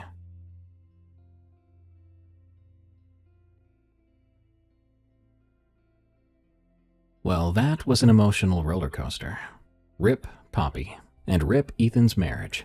This just goes to show you, if a loved one reports some boogeyman activity, you'd better listen if you enjoy your cozy life, or it may turn into a nightmare you can't wake up from. Good night. Thank you for joining me on this episode of Unexplained Encounters. I've been your host, Darkness Prevails. You can find Unexplained Encounters episodes on Spotify, Apple Podcasts, your favorite podcast apps, or on YouTube on the Darkness Prevails channel. Send me your stories at darkstories.org. And don't forget to like, follow, and share if you want to scare your friends. Till next time, everyone, stay safe out there and stay creepy, because this world is a strange one. My God, get ready, because this story scared even me. It almost made me regret living in the Ozarks. This story is titled Box Fan, and was sent to me by a viewer named simply Jeb. In it, he recalls a series of bizarre childhood rules and events at his grandparents' mountain home in the Ozarks, which ultimately led to the most traumatic moment in his life, the moment he realized monsters are real. This is the Unexplained Encounters podcast.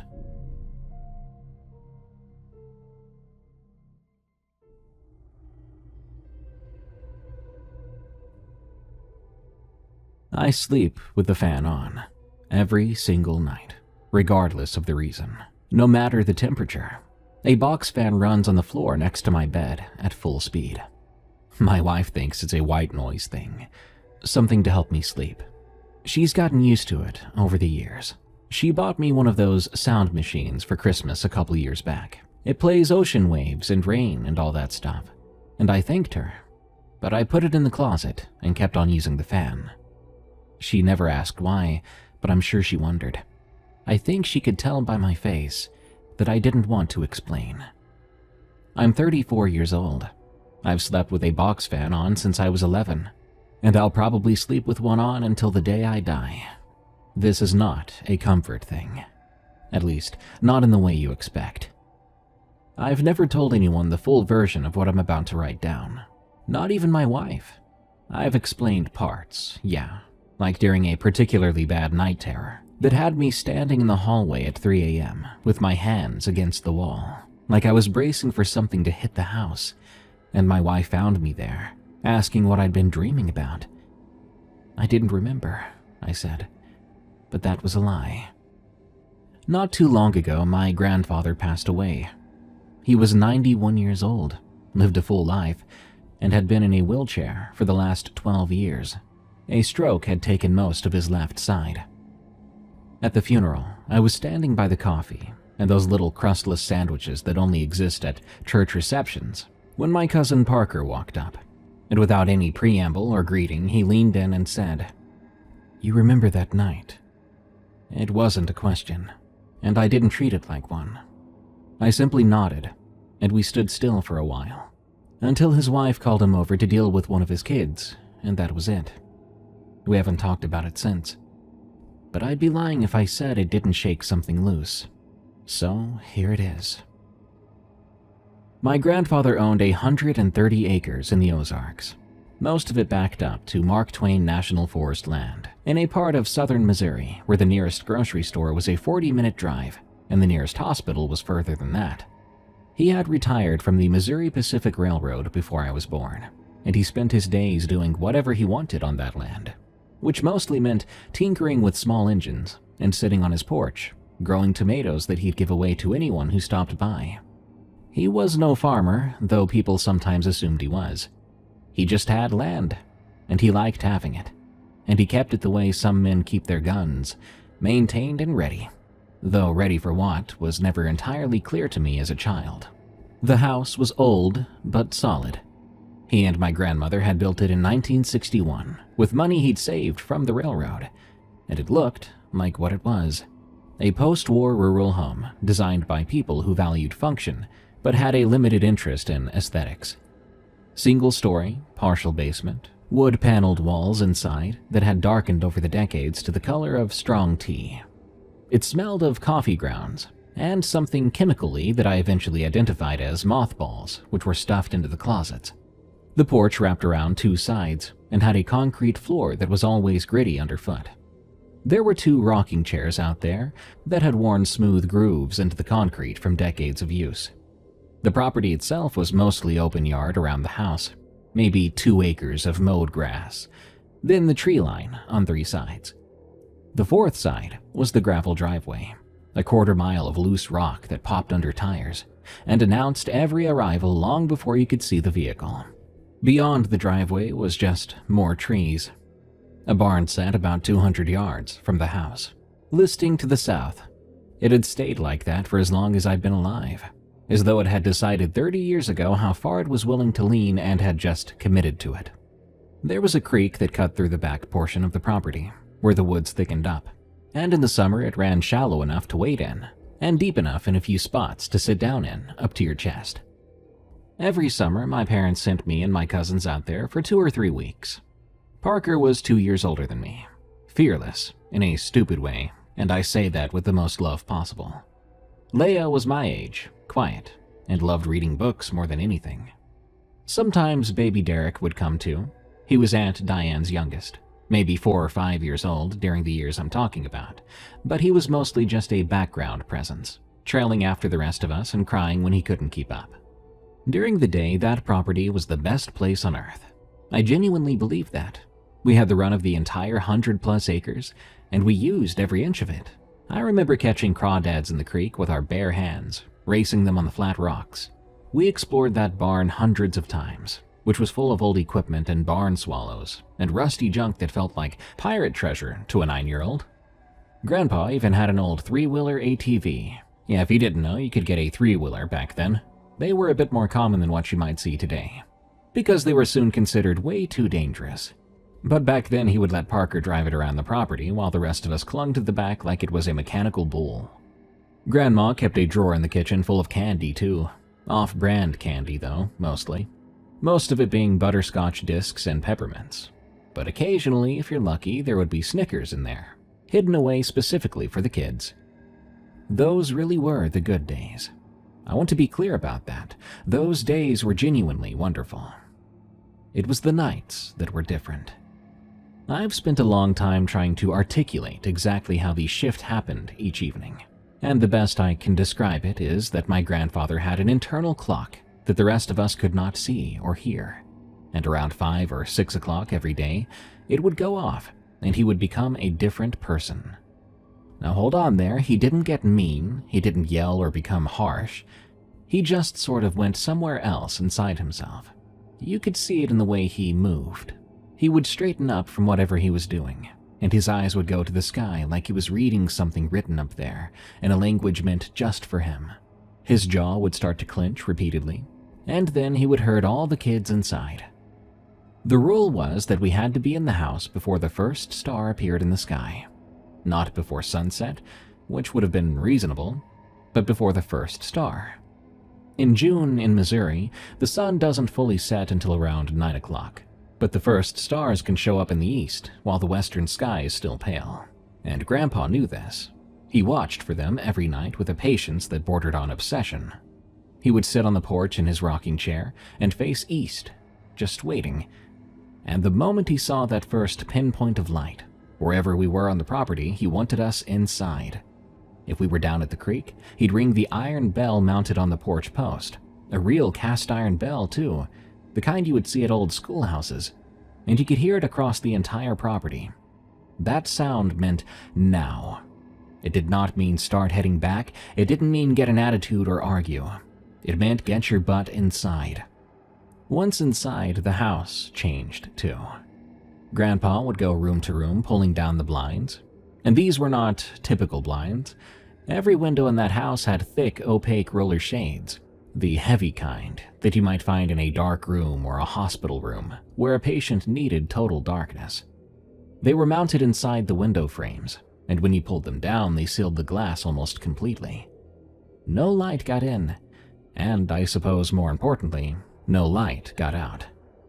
He pulled every single one of them down every single night, without exception, and we were not allowed to raise them or peek behind them until morning.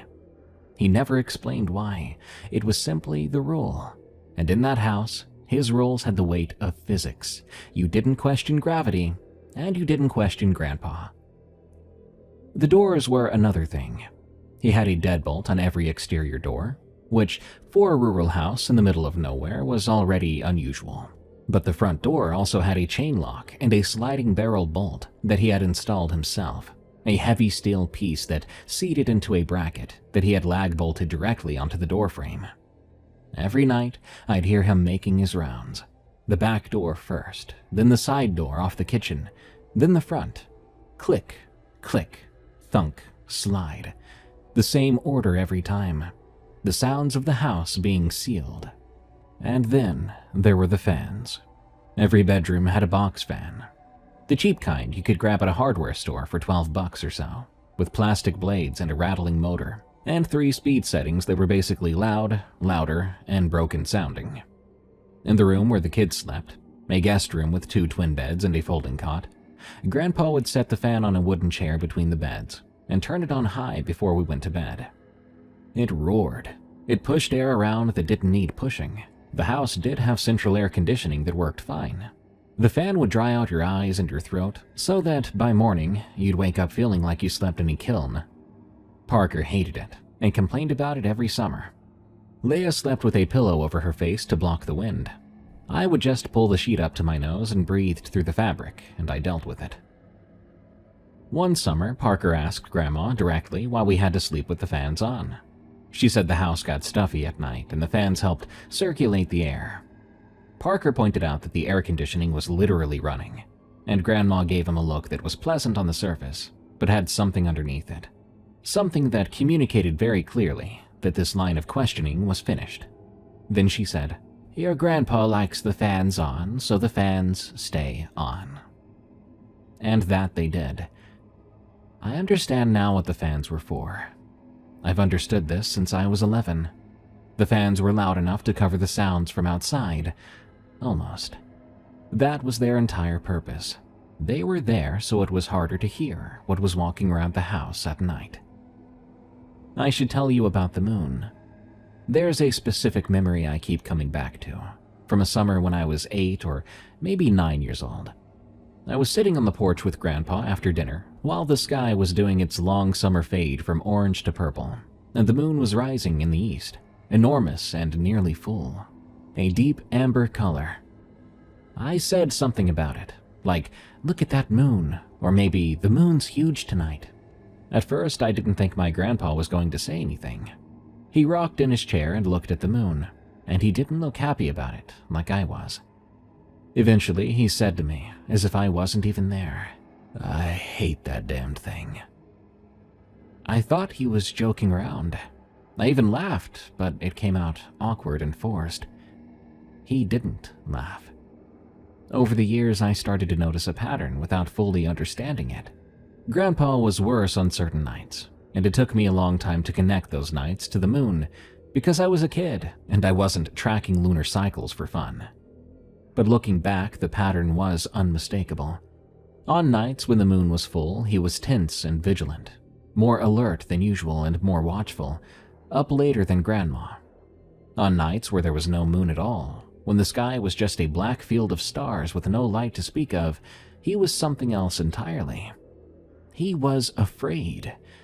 I don't think I had a word for it when I was young, but that's what it was. On moonless nights, my grandfather was a man in the grip of a real, grinding fear. He would check the locks more than once. He'd sit in the living room long after everyone else went to bed. And come morning, he would look gray and hollowed out, like someone who had spent the night awake and watching for something that might or might not come.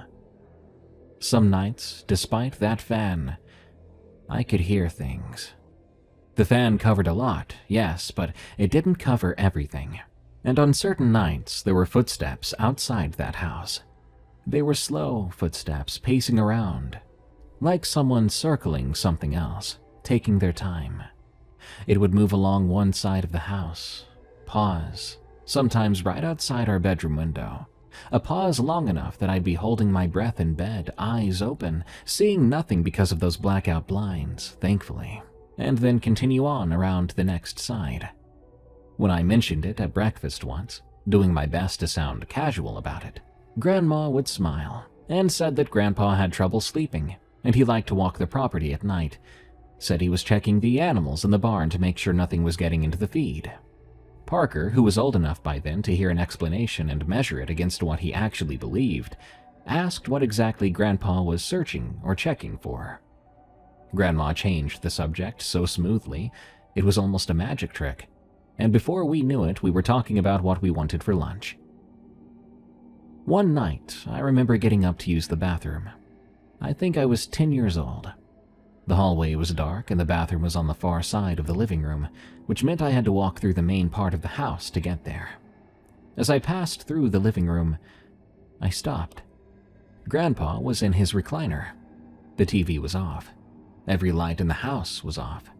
He was sitting perfectly upright with his deer rifle laid across his thighs, and his eyes were open, and he was staring at the front door. He didn't look at me. He didn't move. He did not acknowledge me in any way. He sat there like a man who had been sitting there for hours, and intended to sit there for hours more, watching that door with deadly focus, as if he expected it, or prayed that it wouldn't open. I went back to bed, and I listened to the fan and the footsteps outside, and I did not go back to sleep for a long time. The last thing I need to mention before I get to the rest of this is the basement. During the day, the basement was fair game. It was an unfinished space with concrete floor, cinder block walls, exposed ceiling joints, and it held the washer and dryer, a bunch of storage shelves, and a workbench Grandpa used for small projects. It had these narrow slit windows that sit at ground level from the outside, wider than they are tall, hinged at the top so they could swing inward for ventilation. During the day, Grandpa sometimes propped them up to air out the place. After dark, the basement, though, was off limits, and the way Grandpa communicated this was different from his other rules. Those other rules, the blinds, the fans, the inside before stars rule, those were enforced through routine. He just did them and you fell in line because that's how things worked.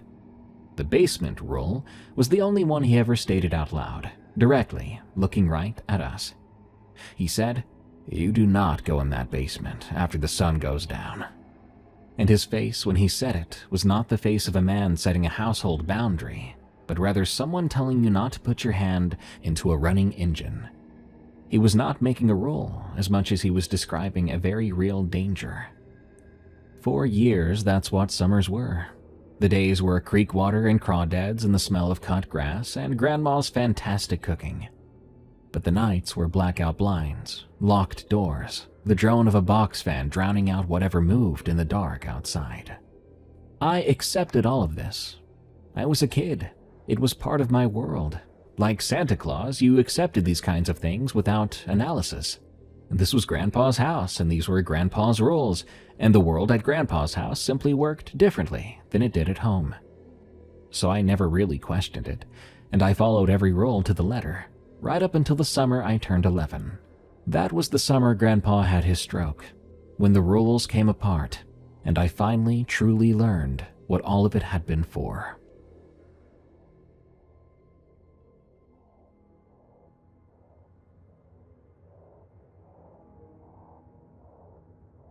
Now, I know I said the last thing I would mention before the real story would be the basement thing, but there is one more thing I need to tell you before I get to what happened the summer I was 11.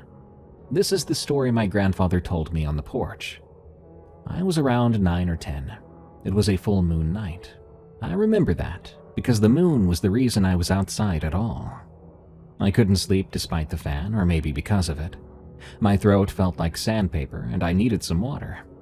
When I padded out to the kitchen to get some, I could see through the gap at the bottom of the living room blinds. The porch was lit up silver white, bright enough to read by, and the front door was open to the screen. Obviously, this was all very bizarre. Grandpa never left doors open at night, never had the blinds in a way we could peek through them. But there he was on the other side of the screen door, sitting in his rocker with a rifle across his knees, staring out at the yard and the tree line beyond it in all that cold moonlight. I pushed open the screen door and he looked at me. I expected him to tell me to go back to bed right away, but he didn't do that. He looked very tired. In fact, I'd never seen him so tired.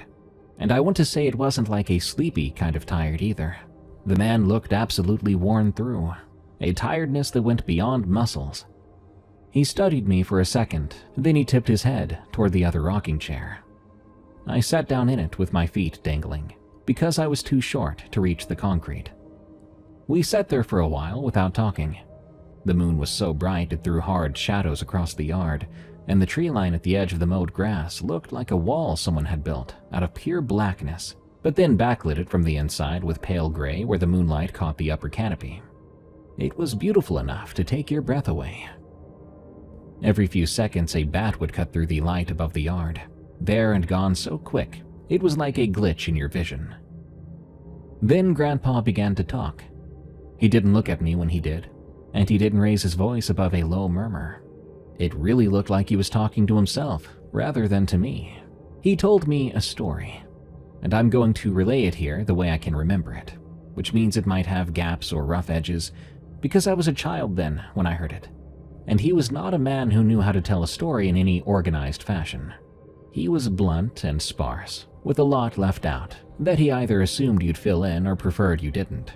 So here goes. When my grandfather was young, 20 or 21, he said, something had started getting into the livestock on the properties around his family's land. His father, my great-grandfather, raised cattle, and a few of the neighboring families had cattle or hogs or both. Over the span of maybe a month, animals started to turn up dead in the fields and pens, and from the way Grandpa described it, dead was putting it generously. He said the animals were taken apart. He used that phrase specifically. Taken apart. Like a mechanic taking apart an engine. Pieces here, pieces there. Organs separated from the body and moved to places they shouldn't be.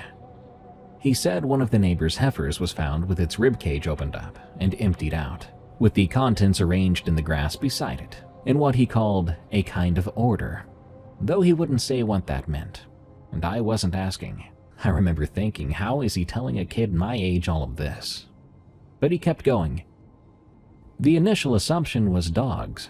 Feral dogs were a real problem in that part of the Ozarks. Packs of them could form up out of strays and dumped pets. They could bring down a calf if they were hungry and numerous enough. But the men who looked at the remains said it wasn't dogs, and it wasn't coyotes either. Because dogs and coyotes are messy, frantic killers that tear into whatever they can reach and leave a scattered wreck. Whatever was doing this, it was doing it with a kind of deliberateness, and that did not match any predator that they knew of. Grandpa said his father came back from examining one of the kills and sat at the kitchen table, completely silent. When Grandpa's mother asked him what was wrong, he simply said, "Something's pulling them apart with its hands." Now, nobody called the game warden or the sheriff. This was the rural Ozarks in the early 1950s. These men solved their own problems. My great-grandfather organized a hunt. He put the word out to the surrounding families. Grandpa's Uncle Earl, 2 men from the next property over whose names I've long forgotten, or maybe I never knew, and a cousin of some kind, who I think was only there mostly because he owned dogs that had been used for tracking boar. In total, there were 5, maybe 6 men, including my grandfather, who was the youngest at the time, and was allowed to come because he owned a rifle too, and knew how to use it, and because his father was not the kind of man you argued with successfully. They went out on a night when the livestock killings had been at their worst. Grandpa said they waited for the moon to be up, so they'd have light.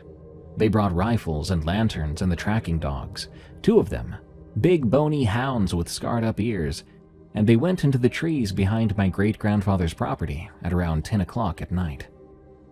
Grandpa told me about this part of the hunt in pieces, and some of what he said I've had to reconstruct from what I remember, and what makes sense in context.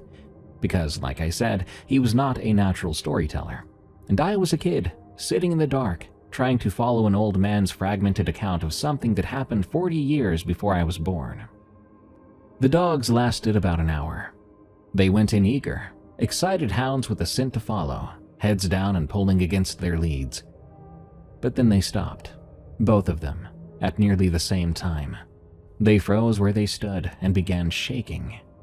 Grandpa said one of them urinated on itself. They refused to move forward, and they refused to stay quiet. They started to make a sound that he described as a continuous whine, high and thin. Not a game call, but something from when it's gone beyond fear into a place where its brain had stopped working properly. One of the dogs ripped free of its lead and bolted off. They heard it crashing through the underbrush for about 30 seconds, and then the sound faded and they never found that dog. The remaining hound pressed itself against its owner's legs and had to be dragged along for the rest of the night, like a piece of furniture. So after the dogs became useless, the men kept going on their own. They were deep in the timber by this point, in that old-growth Ozark woodland where the canopy closes overhead and the moonlight comes through in patches. Everything between those patches is ink dark. Grandpa said they could hear something moving in the trees around them. He was specific about this part. He said it wasn't moving through the underbrush like a deer or a boar would, pushing through branches at ground level. It was moving above them, in the canopy. He said they could hear branches creaking and snapping up high, the sound of something heavy transferring its weight from limb to limb, and it was fast, much faster than walking pace. He said it circled them for a while, up there in the dark above the lantern light, and the sound of it was like a man running on all fours across treetops, which is an image I've never been able to get out of my head, even though I heard this sitting on a porch 20-some years ago. They kept moving because they were men who had committed to doing something, and because turning back now would have meant walking through the same stretch of forest they had just come through, and whatever was pacing them in the canopy would have still been there. Grandpa said they walked for maybe another half hour, with the sound above them coming and going, sometimes close enough that debris would fall on them, small twigs and bark and pieces of leaf, other times far enough away that they nearly convinced themselves it had gone. The remaining dog had given up walking entirely and was being carried by its owner. Then, the thing came down out of the trees. Grandpa didn't describe this like a dramatic moment. He said it matter-of-factly, like someone saying, "It started to rain." The crashing above them stopped, and there was a heavy sound about 40 yards ahead of them, like something landing on the ground from a great height. Then, silence. It was Uncle Earl who saw it first. Earl was at the front of the group, a few paces ahead of the others, carrying a lantern in one hand and his rifle in the other. He stopped walking and said very low without turning around, "It's standing up." Grandpa raised his lantern. At the far edge of the light, about 30 yards out where the glow gave way to solid dark, he could see a shape between two trees. He said it was tall, taller than any of them, and Earl was over 6 feet. It was standing on 2 legs and it was perfectly still. The lantern light was too weak at that distance to give him anything more than an outline, but he said the outline was enough. He said it looked like someone had taken the general idea of a person and built it after stretching the measurements. He said the head set forward on the neck, reminding him more of a vulture, with a long-looking snout or perhaps a nose, and its shoulders were enormous, far too wide for the head they supported. The arms hung past where arms should stop. Then it dropped forward onto all fours, and it was gone. The sound of its movement exploded back into the canopy above them, crashing through the branches heading north, fast and getting farther away. The men stood there in a circle of lantern light with their rifles up, and nobody said anything for what Grandpa estimated was about 2 full minutes. They should have gone home. They all knew that. But they didn't, because Uncle Earl said the thing was heading toward the Dawson property, where cattle had been killed the week prior. And because these were Ozark men in the 1950s, and going home would have been something they'd have to live with for a long time, they followed.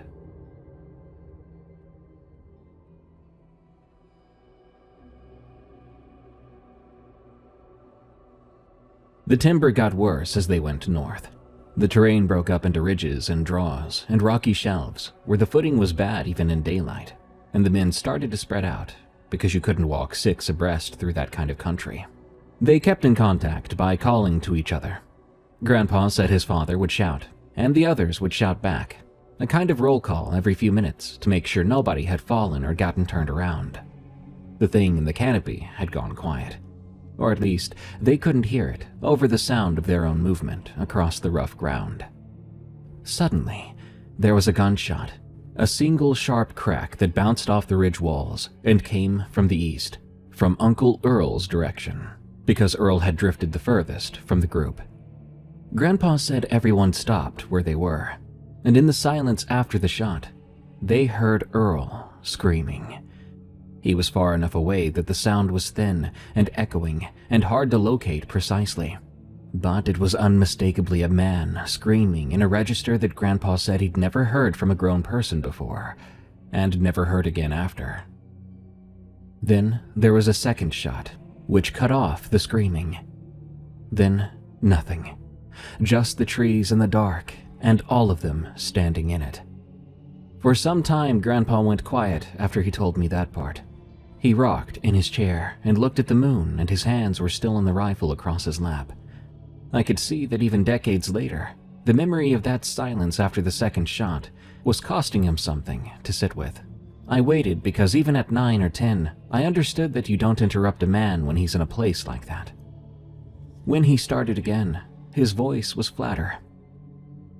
He said they'd found Earl's rifle at the bottom of a draw, wedged between 2 rocks. It had been fired twice, both rounds spent. There was blood on the rocks and on the ground, a lot of it, and there were drag marks leading down into a ravine so choked with brush and fallen timber that they couldn't push through it in the dark. They stood at the edge of that ravine, calling Earl's name until the sky started to lighten up in the east. My grandfather didn't tell me what they found when they went back in daylight. He said, "They told his wife it was an animal attack." I noticed that phrasing even then, young as I was. They told her. He didn't say it was an animal attack. He told me what they told her it was, and the gap between those two things was wide enough to fall into. The official family story, the one I'd heard at Thanksgiving tables and funerals my whole life, without knowing it had any connection to my grandfather's property, was that Earl had died in a hunting accident, had shot himself, and by the time the search party had reached him, animals had gotten to the remains. A tragedy, but the kind of tragedy that happened in the rural Ozarks. People accepted it, because it was the kind of thing that could be accepted. Grandpa sat with me for a while longer after he finished. The moon had moved since he'd started talking, and the shadows in the yard had shifted with it. The tree line looked different than before. Not to say it was menacing, exactly, but more aware. Like when you walk in a room and you didn't know that someone was in there, and they never announce themselves. You simply see them suddenly. Eventually, he looked at me, and his eyes were clear and direct. He said, "There's something in those woods that doesn't have a name, and it's smarter than you want it to be. That's why we have the rules. You understand?" I nodded. "The worst nights are the new moons," he said. "On a full moon, you can see it coming. On a new moon, it can see you, and you can't see a thing." He told me to go back to bed then, and I went. I pulled the sheet up to my nose, and I listened to the box fan roar. But I did not go back to sleep that night. In the morning, I looked out the window at the tree line in the early sunlight. It was just trees, the very same trees I had played under the day before, but now they meant something completely different. After that night on the porch, I never doubted or wondered about the rules again.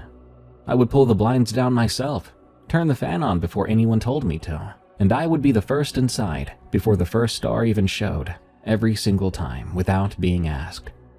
The footsteps outside some nights that Grandma said were Grandpa checking on the animals. I knew what those were now. My grandfather was not inspecting the barn. Grandpa wasn't even outside. Something in those woods had taken my grandfather's uncle apart in a ravine 40 years ago, and it was still here. I understood the rules. I followed the rules. And those rules kept us safe every summer of my childhood, until the summer my grandfather collapsed in his kitchen with a mug of coffee shattering on the linoleum and the left side of his body going slack. Suddenly, the only person who truly knew what the rules were for was unconscious and driven to a hospital. Grandpa's stroke happened one morning in the middle of our second week during that stay. He was standing at the counter pouring coffee from the percolator, the same thing he did every morning at the same time, and his left hand simply opened on its own and let the mug fall.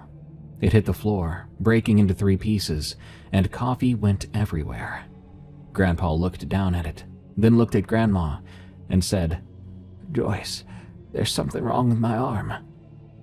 Then he sat down in a kitchen chair heavily, like someone had increased the gravity in the room, and the left side of his face slid downward and stayed there. Grandma called 911. She called Aunt Diane too, who lived 4 hours away in the suburbs outside St. Louis.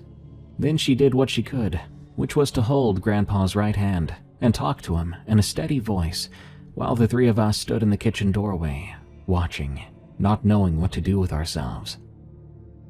I remember that the ambulance took a long time to get there. That's how far out we were from anything. They loaded Grandpa onto a stretcher. He looked so small and frail. I remember thinking that my grandpa might die, and I was scared. This man, who had been the largest presence in every room he ever entered, now looked like a gray-faced old man with only one working hand. Grandma couldn't go with him, not until Aunt Diane came, and once Aunt Diane showed up, Grandma left in a hurry. I remember just after she left, looking at the blinds on the windows, thinking that no one in this house would know to pull them down, and why. Aunt Diane and her husband Cal arrived around 3 in the afternoon, hugging Grandma and wishing her and Grandpa the best as she left. Aunt Diane was Grandpa's youngest daughter, a very sweet woman with a loud laugh who worked as an office manager somewhere. She drove a minivan and had probably not spent a full night in this house in 15 years. Uncle Cal was fine, a big, soft-spoken guy who sold insurance and was decent with kids. He gave lots of those cheesy kid compliments and high fives, like "good job, sport," that kind of thing. They were the kind of adults you'd want around during a family emergency, for sure. Warm and capable. Aunt Diane spent most of the evening on the phone with the hospital and with other relatives, leading a sort of crisis management with the family. Uncle Cal ordered pizza from the one place that would actually deliver that far out, which took over an hour. He even let us eat it in the living room in front of the TV, which Grandma never allowed. That first evening I kept waiting for someone to start the routine, hoping someone was watching the sky and would call us inside if we were outside, or go room to room with the blinds, setting up fans, locking doors. But nobody did. The sun went down and the windows stayed uncovered, and the doors stayed latched with their regular locks, not with the deadbolts. No chain, no barrel bolt, nothing. The fans stayed in the closet where Grandma stored them during the day. That house felt utterly naked, like a body without skin. Everything that was supposed to be protected was now open and exposed to whatever was out there.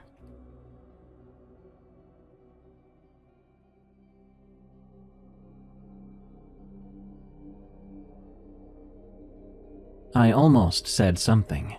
I stood in the hallway and rehearsed it in my head. Something about how Grandpa liked the blinds down and the fans on. Something casual that wouldn't require me to explain why.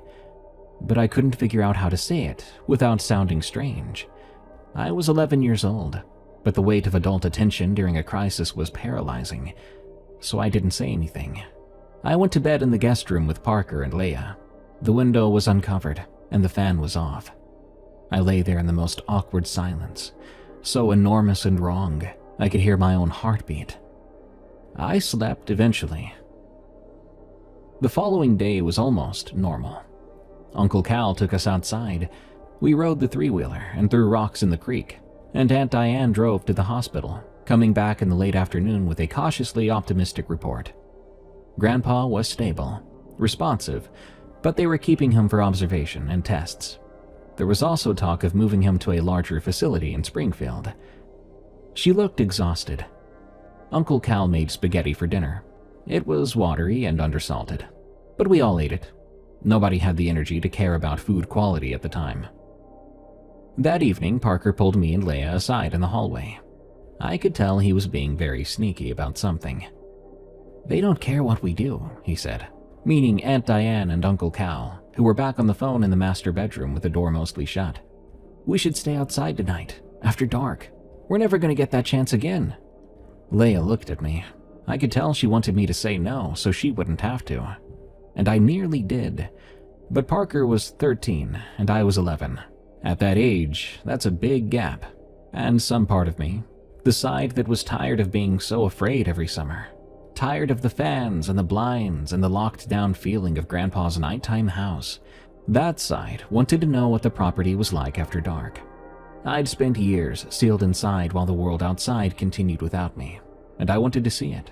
So I said okay, and Leia said okay because I had, and Parker grinned. We went out the back door at around 8:30, with the sky still holding on to the last orange glow in the west, but the east had already gone to deep blue. The very first thing that struck me was how different the property sounded at night.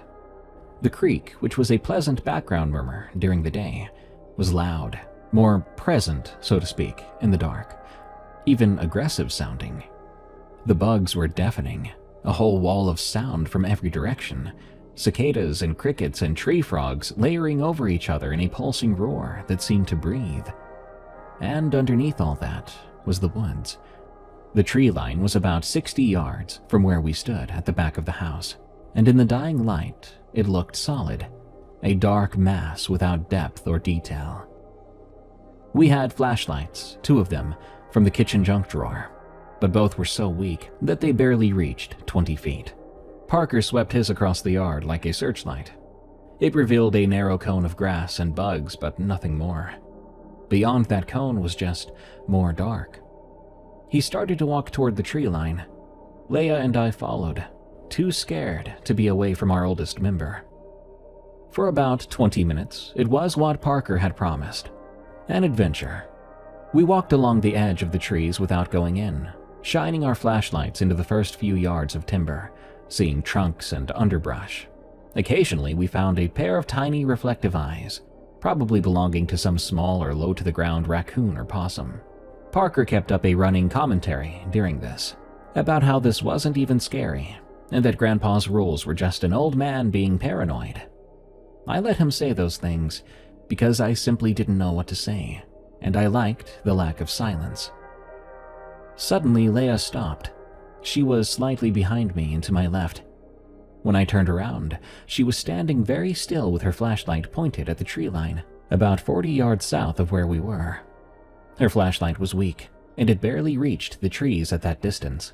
But at the very edge of its throw, where the light gave up and the dark took over again, there was a shape between two trunks that I could not make sense of. It was taller than any of us by a significant margin. It was also narrow, standing on two legs, but it was completely motionless. The flashlight was much too dim to give any texture or color, so it remained a silhouette, a vertical interruption in the pattern of the trees behind it, and it was facing us. "Something standing there," Leia said. Her voice was perfectly calm. Parker swung his flashlight toward it. For half a second, both beams hit roughly the same area, and in that combined light, I saw, or I thought I saw, the shape shift, a sudden movement, quickly, like something rearranging its posture. Leia's light flickered then. These were cheap, battery-powered flashlights. In that half-second of reduced light, the shape was gone. Just trees. Just ordinary dark between tree trunks. Parker said it was a deer. He said it with enough conviction that I knew he didn't believe it. And I think Leia knew too, because she was already walking toward the house, and she was walking fast. We followed her, and how we kept from actually full-on running, I have no idea. Perhaps we were too scared to run, but we walked at a pace that was as close to running as you could get. And when we made it to the back door and went inside, shutting it behind us, Parker locked the knob lock and then stood there looking at the deadbolt above it. He looks at us, then half laughs, saying, "It'll be fine." So we left it unlocked, and we didn't say anything else about it. We stood in the kitchen, breathing harder than the walk justified, and Parker then said, "That was fun." But Leia and I stayed quiet. He then said, "We should sleep down in the basement tonight." I felt my stomach drop when he said it. The basement was the other roll, the one Grandpa had spoken out loud with his eyes locked on mine, and hearing Parker propose breaking it felt like hearing someone suggest swimming in a river during a storm. But Parker was already talking about it like it was decided. He'd seen the old Nintendo down there, he said, when Aunt Diane had gone down to do laundry earlier. And there were games, and probably other stuff. And the basement was cool, and it would be like a fort. And he reiterated, when would we get another chance? I looked at Leia. She had her arms crossed over her chest, and she was staring at the floor. We were both wondering the same thing, I think. How much resistance was worth the cost of Parker's ridicule? She must have arrived at the same answer I did, because she shrugged one shoulder and said, "Whatever." And Parker took that as unanimous consent and started gathering supplies. We brought sleeping bags and pillows from the guest room. Parker grabbed a bag of chips and 3 cans of Coke from the fridge. Leia brought a book, which was optimistic. We trooped down the wooden stairs into the basement, and Parker pulled the chain on the single bare bulb at the bottom. The room came to life in harsh yellowish light. Everything else was concrete and shadow. Honestly, for a few hours though, it was great. Parker found the NES under the workbench, still connected to a small TV that must have been old when Reagan was president, and after 20 minutes of blowing into cartridges and fiddling with the AV cables, he got it to work. We played Excitebike, then Duck Hunt without the light gun, just using the controller, which didn't work perfectly, but we didn't mind. Leia found a stack of board games on a shelf, Sorry and Clue and something called Aggravation that none of us had ever heard of. We played Clue on the concrete floor with the chips and soda spread around us, like we were having a picnic. Parker discovered a cabinet near the water heater that contained, among other things, a collection of candy so old that some of it was in packaging I didn't recognize. We tried a few pieces. They tasted like sweetened chalk. We ate them anyway, because adventure was the whole point. Really, it was the most fun I'd had at that house in years, maybe ever. We were loud and stupid and free, and Aunt Diane and Uncle Cal never came down to check on us. For those few hours, the basement was just a basement, and the rules we were used to, they were just the eccentricities of an old man who was currently in a hospital bed 40 minutes away, with tubes in his arm. We fell asleep in stages. Leia went first. She had set up her sleeping bag near the base of the stairs, and was out cold by midnight. Parker lasted a little longer on the sagging couch against the far wall, talking to me about a girl from his school, while his sentences got slower and more fragmented, until they stopped entirely, and his breathing evened out. I lay in my sleeping bag in the middle of the floor. I was between the two of them, looking up at the ceiling joists and the cobwebs, listening to the silence. No fan, just silence. I hadn't really thought about that part until that very moment. I'd been distracted by the games and the food and the novelty of it all. But lying there in the dark after Parker killed the light, the silence of that basement was absolute. No fan roar to fill the space, and no white noise to blur the edges of whatever sounds the night might be making. There was, though, the faint ticking of the water heater, and the even fainter hum of the electrical panel on the wall. But beyond that, nothing. I listened to my cousin's breathing. It was so dark and so quiet. It felt like I was deep, deep underwater. Eventually, and I don't know when, I fell asleep. But when I woke up, I was very cold. Genuinely cold. A damp chill had gotten through the sleeping bag and into my skin. It made no sense because it was July in Missouri, and the basement had been stuffy and warm when we'd come down.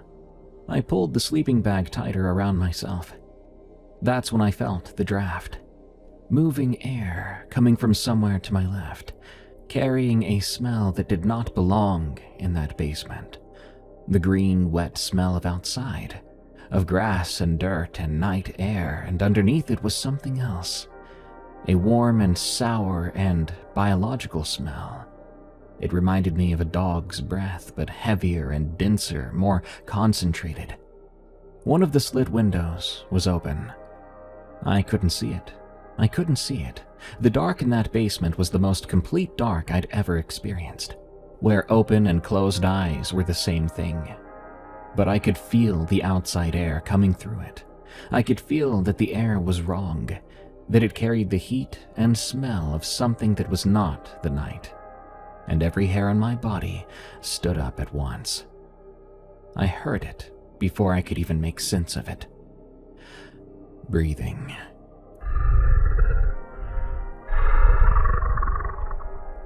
Low and wet, raspy on the exhale. A large animal trying to keep quiet. Something was in the room with us. Something was inside the basement. And it was breathing. It was close. I stopped moving, and I stopped breathing. Every muscle in my body locked into a rigid, frozen state that I did not choose and could not have overridden if I'd tried. My higher brain, the part that reasons and plans and makes decisions, had been disconnected from the controls entirely, and what was running me now was something much older, much simpler. Something that said to me, "You must not move. You must not breathe. You must no longer exist." The breathing shifted. It moved through the room, slowly, with a carefulness that was worse than speed, because speed would mean a panicked animal, and this was not panicked. It was methodical. And beneath that breathing, accompanying it, I heard the footsteps, a light, clicking, tapping cadence on the concrete floor.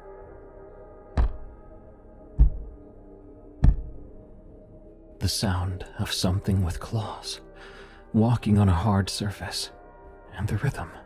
It didn't match anything that walks on two legs, but it didn't quite match anything that walks on four. The sound of it moving across the concrete floor in the perfect dark was the most alien and dislocating thing I've ever heard. It moved past me, close enough that I could feel warmth coming off of it, the radiant body heat of something large and very alive, and I caught a wave of that smell. That sour, biological, overly wet dog smell. But up close, it was sharper, and there was more underneath it. Something that reminded me of blood. It passed within what had to be 2 or 3 feet of my sleeping bag, and I lay there with my eyes wide open in the dark, and I saw absolutely nothing. I felt it go by me, like a weather system. Then it stopped, near the couch where Parker had been sleeping. I heard the breathing change then, faster, shorter, with a sniffing quality, like it was sampling the air around him. Then it moved again, toward the stairs, toward Leia. It stopped. The breathing was maybe 4 feet from my head, 4 feet from Leia's sleeping bag at the base of the stairs. I could hear her slow, unconscious breathing, and the thing's breathing layered over it, and for a span of time that I cannot accurately estimate. Was it 5 seconds, 30, a full minute? Those were the only sounds in the world. Then the thing made a sound, a low and soft sound from deep in its chest, barely louder than the breathing. It wasn't a growl, and it wasn't a whine. It sat somewhere between the two, carrying an emotion I should not have been able to read, but I could. It was interested. Whatever was standing over my cousin in the dark was curious about her. Leia shifted in her sleeping bag, a small unconscious movement, the kind of half-roll that sleeping people do, and she made a sound, a murmur, maybe a fragment of a dream, nothing coherent. But then her eyes opened. No, I couldn't see it. I knew because she spoke then. Her voice was muzzy and confused and half asleep, and I heard her say, "Is that a dog? Who let a—" The rest of her sentence was replaced by a sound that I will hear for the rest of my life. A sudden detonation of movement, claws scrabbling on concrete, a heavy wet impact of a body hitting the sleeping bag, and the sound of the bag being seized and wrenched sideways across the floor so quickly that Leia's confused question turned into a scream that did not sound like language or even a human voice anymore. Just a raw and primal shriek of an animal in terror. It bounced off the concrete walls, filling the basement from floor to ceiling. I heard the sleeping bag dragging, fast, impossibly fast, scraping across the concrete toward the far wall where the open window was. Trust me, I would soon know where that open window was exactly. I could hear Leia thrashing about inside the sleeping bag. The thing had hold of the outside of it and was pulling her. I could hear the fabric tearing in long, ripping sounds as claws and teeth shredded through the outer shell. Parker was screaming from the couch. "What's happening?" And somewhere above us, through the ceiling, I heard the concussive thud of adult feet hitting the floor and running. The dragging reached the wall, and there was a different sound. The sleeping bag being hauled upward, lifted off the ground toward the slit window. The window frame groaned. Leia was screaming in short, breathless bursts, and I could hear the fabric of the sleeping bag catching at the edges of the window, tearing further.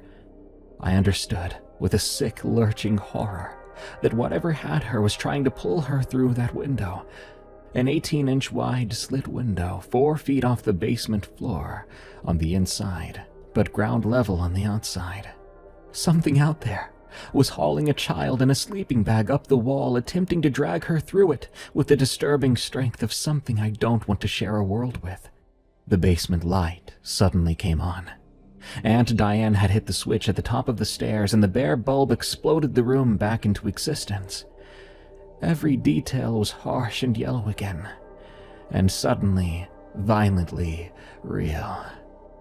I saw the basement, the scattered sleeping bags and the crushed chip bag, the Ness still connected to the silent TV. Parker was now standing on top of the couch, his back against the wall. His face was white and his mouth was wide open. His hands were up near his chest, like he was bracing for a hit.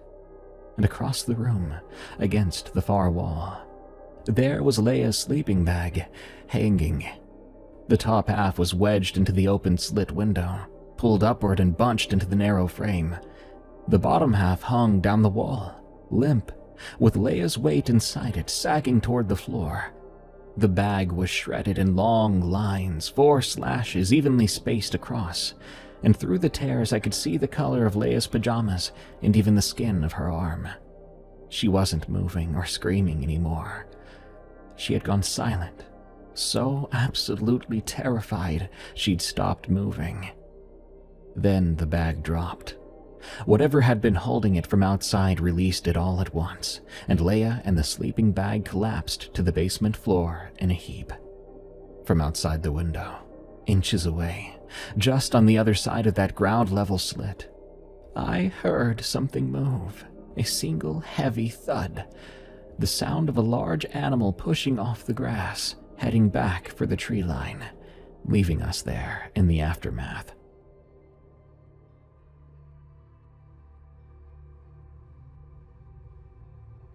Uncle Cal came down the stairs 3 at a time, his face aghast. He grabbed Leia off the floor, sleeping bag and all, and carried her rapidly up the stairs. Aunt Diane was behind him, one hand on the wall, the other over her mouth, asking questions. Parker scrambled off the couch and ran for the stairs. I saw him glancing at the still open window several times as he did. I was the last one up. As I reached the bottom step, I too turned and looked back at that window. It was still open, swinging slightly inward on its hinge. Beyond it, through the narrow rectangle of the opening, I could see a strip of the yard due to the light that spilled out from the basement. There was grass, the first few feet of ground outside, and at the edge of the light already pulling back into the dark, there was a pair of eyes. They were low to the ground and caught the basement light like an animal's. A yellow reflective shine. They were close together, but that's all I could see due to the dark. They looked at me for less than a second, but then they were gone, and I swear I could hear the sound of something moving fast through the woods. I ran up the stairs, and I didn't go back down. Leia was physically fine. There were some light scratches from the window frame on her arms and shoulders, a bruise across her ribs where she'd been pinned inside the sleeping bag as it was pulled against the narrow opening. But nothing was broken, nothing that would leave a scar on the outside. Uncle Cal went out with a flashlight, walking the perimeter of the house, while Aunt Diane sat with us in the living room with every light on. Uncle Cal came back about 15 minutes later, said he couldn't find a thing. He started to explain it. It was a bear, he said, attracted to the smell of the food we'd brought down there. And I could see in his face that he was constructing something that he could believe, not something that was currently true, but something that would become true. There was no more sleep to be had that night. We stayed up in the living room together until dawn, with the TV on and the volume up, every light on in the house. Leia sat in the corner of the couch with her knees pulled to her chest, and did not speak, nor would she speak in the morning, or the morning after that, and she would not talk to me or the rest of us for the remainder of that summer. Aunt Diane called the hospital that night. She was in the kitchen, and she was keeping her voice low, but I was in the hallway, and I heard most of it. She described what happened. She used the word animal several times, and the word window several more. When she stopped, there was some silence, long enough that Aunt Diane said, "Mom, are you there?" But then my grandmother's voice came through, and I could hear what she asked. She had said, "Were the windows closed?" That was her first question. Not if Leia was okay, or what happened, but about the windows. It was like she knew exactly what would have happened if the windows were not locked, or if someone had gone down into the basement where the windows didn't lock. Grandma, like Grandpa, probably knew what was out there, but did not have the first-hand experience like Grandpa had. Grandpa would not have forgotten to lock the place down. But Grandma, in a panic, well, I can't blame her. This was not her fault. I really can't say it was anyone's fault. We were driven home 2 days later. our summer was over. I hope that makes you understand why the sound of a box fan brings me some sort of comfort, or security might be a better word, because my mind has subconsciously associated things with that event. It knows that before the attack, there was box fan noise when we slept, but on the night of the attack, there was none. So until the day I die, there will be a box fan running full blast in my room, because I do not want to hear what's lurking outside my window.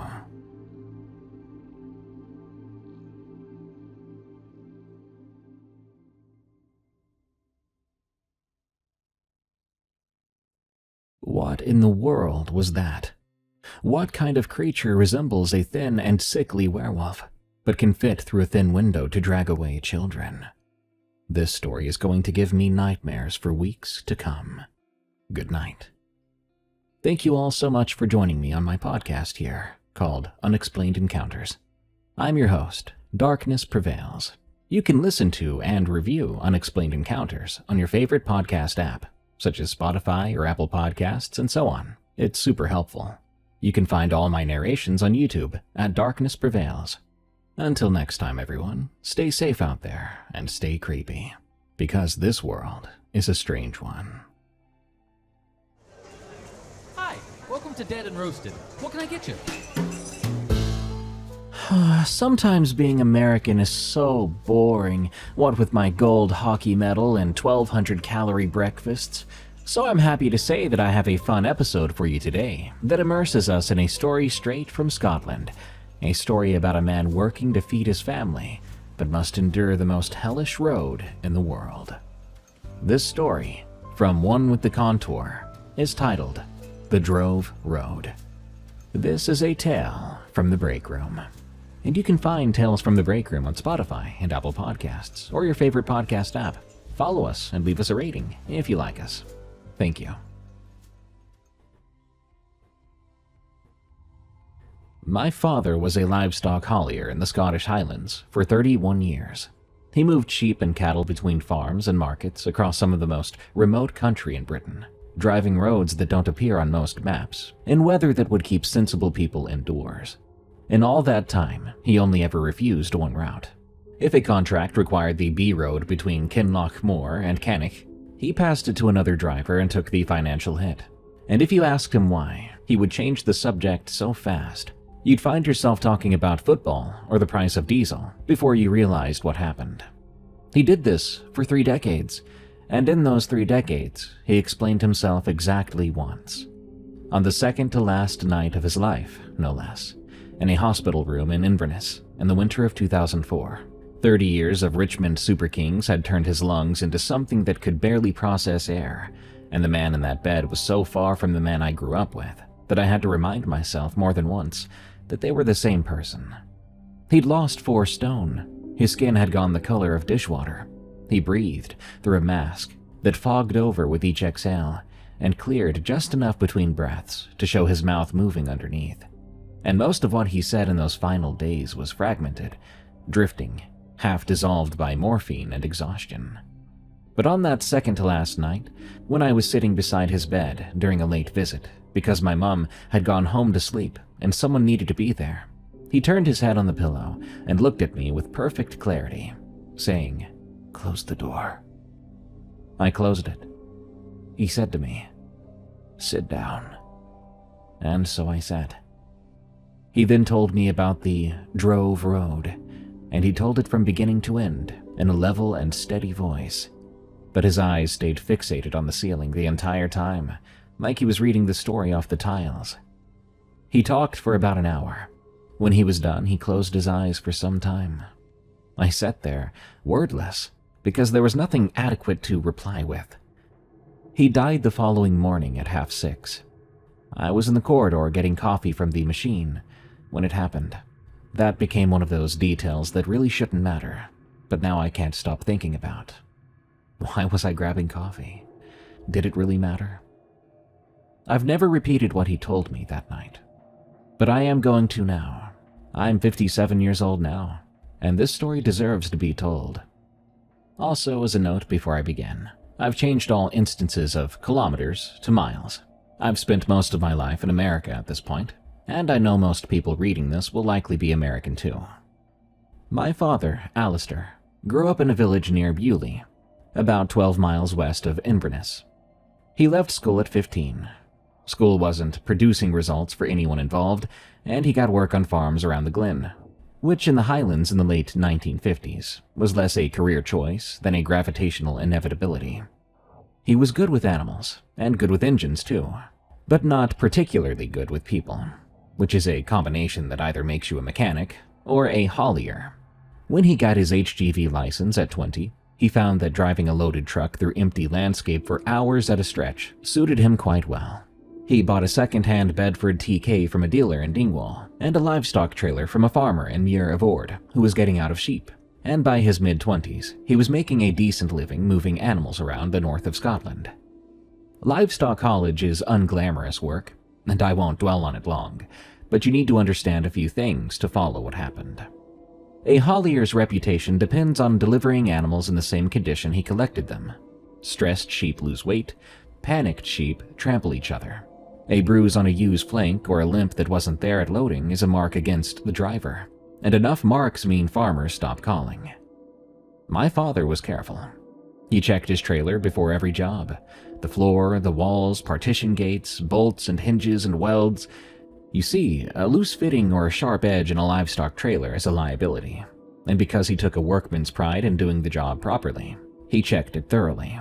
I say this to you so you understand that when animals came off his trailer injured, he knew it wasn't the trailer. In the autumn of 1972, my father had said late October or early November, but he wasn't certain on the exact date. But he picked up a contract from a farmer named Drummond. Drummond ran a hill farm in a remote glen west of Cannock, which itself is a remote place, and he needed 60-odd blackface ewes moved to a lowland farm near Bewley for winter grazing. The distance was about 30 miles of road, but the route mattered more than the distance, because the most direct way between the 2 points involved a 12-mile stretch of single-track B road that crossed open moorland between the 2 glens. This road followed the line of what was locally called the Drove Road. Drove roads are old routes, some of them medieval, which were used for centuries to walk livestock to market. Scotland is full of them. Most have been paved over or absorbed into the modern road network, and you would never know you were driving on one unless someone told you. This one, though, was different, at least according to my father, because the locals still called it by a Gaelic name that he said translated to something like the Road of the Carried Dead. It had been a corpse road before it was a drove road, the path along which the dead were carried from the remote communities in the western glens to consecrated ground in the east. My father mentioned this as a background detail, but I could hear something underneath the words even through the morphine and the steady tone, something that suggested he wished he'd paid more attention to it at the time. He had driven the road before without incident, though he noted, and I remember him pausing here briefly as if catching himself, that he had always driven it during daylight. The Drummond contract was different because of the logistics. Drummond's farm was at the end of a 5-mile track that was more suggestion than road, and the loading process with hill sheep is slow. Because the animals are half wild, they don't share the lowland sheep's resignation about being pushed into a trailer. By the time Alistair got the first batch loaded and cleared the farm track and reached the B road, the light would be gone. November in the Scottish Highlands means the sun sets at 4:30, and 4:30 comes faster than you expect when you're wrestling blackface ewes up a ramp. I should describe the road here. It's a single-track tarmac with passing places, no markings, no cat's eyes, no lighting. It crosses open moorland, flat peat bog stretching away on both sides, treeless, featureless, with low hills on the horizon that are more felt than seen after dark. The road sits slightly raised above the bog, like a causeway, which means that in wet weather, the standing water on either side reflects your headlights back at you, and it can feel like driving across a black lake on a narrow bridge. In daylight, it's bleak but manageable. After dark, with nothing ahead of you but the reach of your headlamps and nothing behind but whatever you've already passed, it becomes something else. My father described it as driving through the inside of a closed eye. The first trip was in late October. He loaded 20-odd ewes at Drummond's place in the late afternoon. Drummond was there to help. My father described him as the kind of older Highland farmer who communicates primarily through hand gestures and monosyllabic instructions, delivered at a volume meant for someone standing 50 yards away on a hillside. They got the sheep loaded. Drummond closed the trailer gate and bolted it. Then my father pulled out. He made it to the moor road at dusk. The last of the daylight was a thin orange band on the western horizon, and the road ahead was already dark enough to need headlights. The sheep in the trailer were settled, which was what you wanted. The ramp and the loading are the stressful parts, and once they're in and moving, they usually calm down. He drove the 12-mile stretch at a steady 40, which is about as fast as you'd want to push a loaded livestock trailer on a single track. About halfway across, he noticed the time. The 12 miles at 40 should take roughly 18 minutes, and he'd been driving for what felt like about that long. But the cattle grid at the far end of the moor, the landmark that meant you were off the open ground and dropping into the next glen, had not yet appeared. He checked his watch. 25 minutes. He wasn't worried yet, just mildly confused. He thought perhaps he had misjudged his start time, or maybe he had gone slower than he'd thought. Maybe both. So he kept driving. The cattle grid appeared after 47 minutes on this 12-mile road. My father was not a man who made errors about things like speed and distance. He had been driving professionally for the better part of a decade by then, and he could estimate his speed within a mile or two per hour without looking at the dial. He knew how long 12 miles took at 40. It didn't take 47 minutes. He shrugged it off as something odd and carried on to the destination farm. Because practical men like him, well, they archive things away, and they carry on. After all, there's no useful response to a road being longer than it should be. He unloaded at the receiving farm near Bewley. The farmer was a man called Geddes, and Geddes was waiting with the gate open and a torch in his hand, as it was past 7 by then and fully dark. They dropped the ramp and the sheep came out. The first 17 or 18 were fine. They trotted down the ramp and into the pen, in that stop-start uncertain way, like animals do when they're adjusting to solid ground after a moving floor. The last two, however, were limping. Both ewes, both favoring their front left leg, both with the same stiff, pained reluctance to put weight on it. And behind them, the last animal out, a ewe with a gash along her right flank that ran from just behind the shoulder almost to the hip. It was deep enough that the flesh had parted, and you could see the pink of the muscle underneath. It was clean, almost surgically straight, as if it had been made with a blade, and not by an animal catching itself on some protruding edge. Geddes looked at the injuries, then at my father. My father said it wasn't quite an accusatory look he gave him, but certainly something that wanted explanation. Yet my father didn't have one. He had checked the trailer before loading, as he always did, and there was nothing in it that could produce a wound like that. Geddes cleaned the gash with iodine and wrapped it, and they agreed that the ewes must have knocked into each other during transit, which can happen when animals panic and scramble. Except these sheep had never panicked, not during the ride. They had been calm the entire way. My father had listened to the sounds of distress before. Stamping, bleating, the thud of bodies hitting the trailer walls, and had heard nothing on this trip. He drove home to Bewley and told my mother the delivery had gone fine. I mean, in the accounting of his mind, it had. Sheep sometimes arrive with injuries. Sometimes they have injuries as they load and you miss it. It was an imperfect business. He went to bed, he slept, and if he dreamed about anything, he didn't remember it in the morning. The second trip was 4 days later. The same route and the same time of day. Same conditions. An afternoon loading and a dusk departure that put him on the moor road after dark. This time he watched his clock from the moment his tires hit the single track.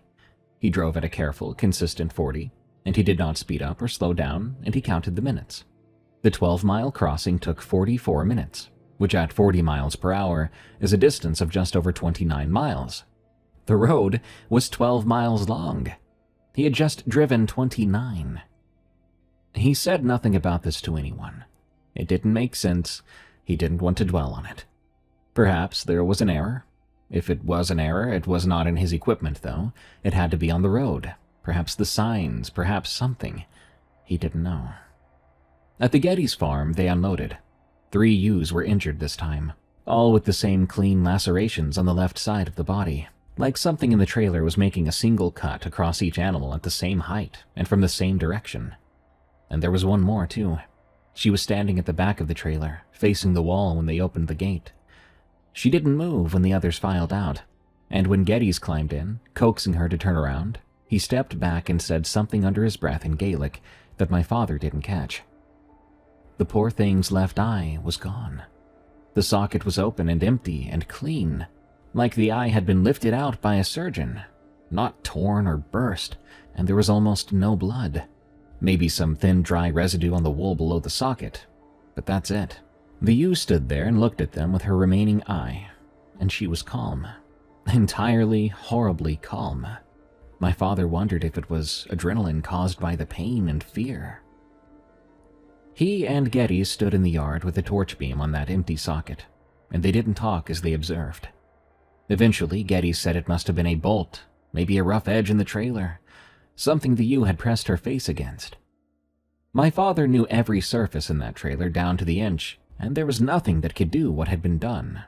He and Geddes both knew this, but neither of them said so out loud, and that knowing set between them like a stone. He drove home. He checked the trailer in the morning with a torch, running his hands over every surface, every join, and every bolt head. But he didn't find anything out of place. The interior walls were smooth, galvanized steel. The floor was clean.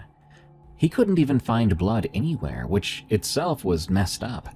A wound like that eye, especially, should have left blood on the floor, on the walls, or somewhere. The trailer was as clean as the day he had loaded it. That night he dreamed he was walking the moor road in the dark, on foot, alone.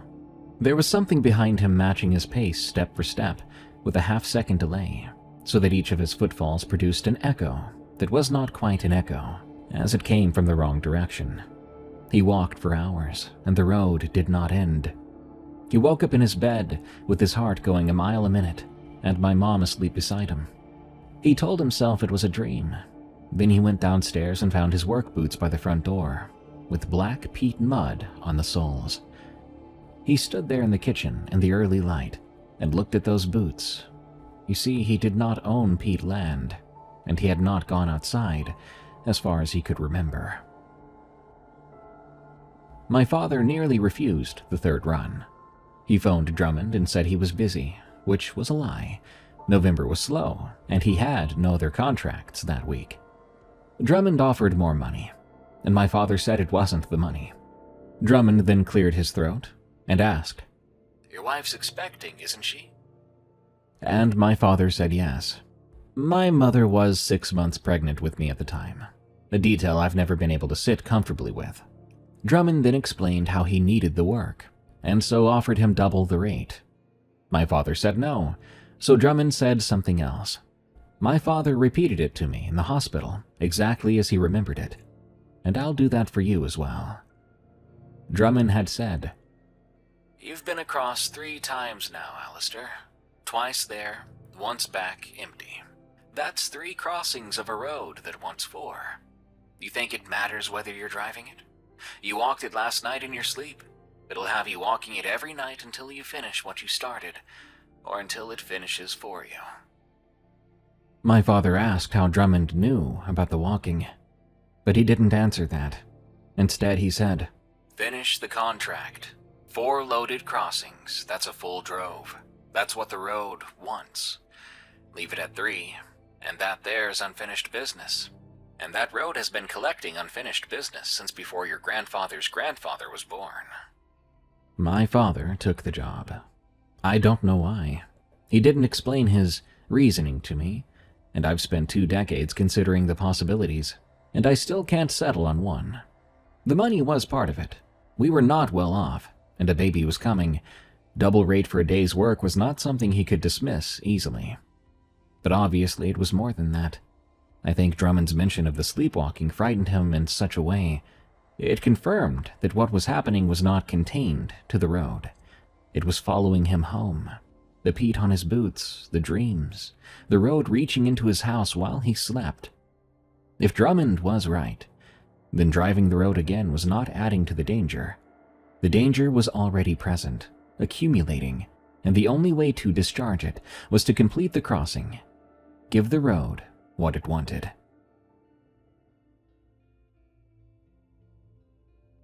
He loaded the third batch at Drummond's farm on a gray afternoon in the second week of November. The sky was low and flat. The highland was overcast, making it impossible to tell where the sun was or how much light you had left. And the darkness, when it came, arrived without a transitional period. 1 minute, the moor was visible in washed-out gray, and the next, the headlights were cutting tunnels through solid black. He was on the moor road by 4:45. At mile 6, confirmed by his odometer, which he was now checking obsessively, he saw the figure. It was on the road ahead of him, walking the left-hand edge in the same direction he was traveling. His headlights picked it up at about 100 yards. The outline of a person, tall, wearing what appeared to be a long coat, hunched forward under the weight of something draped across his shoulders. The posture was that of a man carrying a heavy load, bent at the waist, arms raised to grip whatever was slung behind his neck. My father's first thought was that it was a stalker, not what you'd think when you hear the word stalker, but rather a deer hunter coming off the hill with a carcass. You carry a deer across your shoulders with the legs hanging down your chest, and from behind in poor light, that's approximately what this looked like. He slowed the truck. The road was single track and there was no room to pass without the figure stepping aside, so he dropped a walking pace and flashed his headlights. The figure, though, did not react. He tapped his horn, a short bleat that sounded enormous in the moorland silence, but no response. The figure kept walking at the same pace. My father rolled along behind it at 5 miles per hour, with his headlights fully on its back, and so more details began to resolve. The coat was long past the knees, and it was not a modern garment. My father said it looked heavy and shapeless, like rough wool or oilskin that you see in old photographs of agricultural workers from a century ago. The figure moved wrong too, stiff and repetitive, like the legs beneath the coat were operating on a mechanism, not through muscular intent. Each step was identical to the last in length and timing, no variation, no adjustment for the camber of the road or the rough surface. This was not like a living man's walk, constantly adapting to the ground beneath them. This was a walk that had been fixed and placed, and was simply repeating. The thing across its shoulders was no deer. The legs hanging down the figure's chest, my father could see them clearly now in the headlights, swaying with each step, were too thin and ended in small cloven hooves, and there were too many of them. He counted at least 4 distinct legs, possibly 6, layered over each other, which meant the figure was carrying more than one animal. Sheep. Dead sheep. Draped and stacked across its shoulders, and it was walking the drove road at 5 o'clock on a November night, as though this were a task it had been performing for a very long time, and intended to perform for a great deal longer. My father stopped the truck. He told me he didn't know why he did. Every functioning part of his brain was telling him to accelerate and get clear of this, but his foot went to the brake, and his hands went still. He sat in the idling cab with his headlights on the figure 20 yards ahead.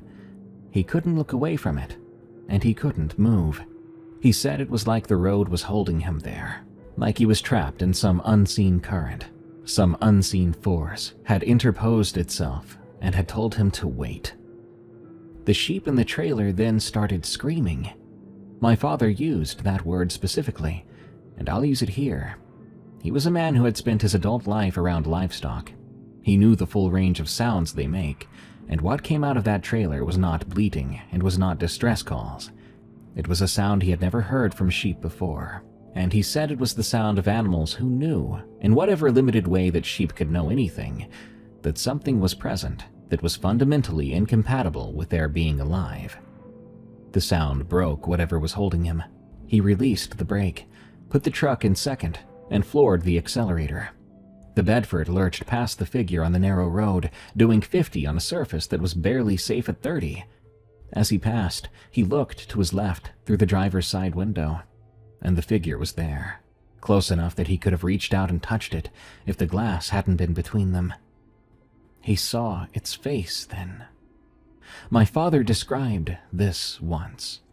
Back in that hospital bed with his eyes on the ceiling, his voice perfectly steady, and his free hand gripping the bed rail so hard that the tendons rose up through the skin like cables. When he was done describing it, he closed his eyes and didn't open them for a full minute. I sat there and listened to his breathing apparatus cycle, and I didn't say a word. The face had been a man's face. My father was certain of this. The underlying structure was human, the proportions were human. The basic architecture of brow and cheekbone and jaw was that of a grown man. But the flesh over that structure had been transformed in a way that my father could only compare to the photographs he'd seen of bog bodies pulled from peat. The skin darkened to a deep reddish brown, compressed tight against the skull, shrunk and hardened by acid and time until it was less skin than leather. The lips drawn back from the teeth in a permanent, involuntary grimace, the sockets deep and shadowed. Peat preserved, tanned by centuries in the ground. The ground tans everything it keeps long enough. The eyes in those sockets were open. They were wet and they moved. They tracked the truck as it passed, and my father said that in the half-second he saw them, he understood that the face was dead, but that the eyes were not. That contradiction was the worst part. Something was looking out of that face that had no business being behind dead eyes, and it saw him clearly. And yet it was not surprised to see him there. He drove the remaining 6 miles without slowing down. His odometer recorded the distance as 9. He was past questioning this by then. At the Geddes farm, they opened the trailer. 14 of the 15 sheep walked out in good order. The 15th was at the back of the trailer, at the far corner, and it wasn't standing up. Now I must describe what my father described to me, and I'll do it plainly, though it is bizarre and disturbing. The ewe was on its side. It was definitely alive. My father could see its ribcage moving, shallow but rapid breathing. Its eyes were open, and its legs were making small rhythmic paddling motions, like a dying animal's legs moving as the nervous system fails. But the animal was not dying from any wound or impact. Well, nothing that made sense anyway. You see, its abdomen had been opened up. The skin and wool of the belly had been parted along a line so clean and straight, it looked measured, from the sternum to the pelvis, and the 2 flaps of skin had been folded back, laid flat against the ground on either side of the body, like the pages of some book. The interior of the animal was exposed. Organs, musculature, the architecture of a living sheep presented in cross-section, as though for a veterinary demonstration. The organs had been rearranged. The stomach and intestines, which should have been in the abdominal cavity, had been drawn out and placed on the exterior of the body in positions that corresponded roughly to where they would sit if the animal's inside and outside had been reversed. The liver was where the wool should have been. The wool was underneath. Everything was in the wrong place but arranged with intent. Something with horrible creativity had opened this animal up and tried to put it back together according to a different set of instructions. Somehow, the ewe was breathing through all of this. Its legs were still paddling. Its eye, the one my father could see, was open and looking at nothing. My father and Geddes stood at the back of that trailer in the dark farmyard with a single torch beam on the poor animal, and neither of them said a word. My father said they stood there for minutes, which feels like years when you're standing in silence looking at something impossible. Geddes then climbed into the trailer, cutting the ewe's throat with his penknife. The breathing stopped. The legs stopped. And that was that.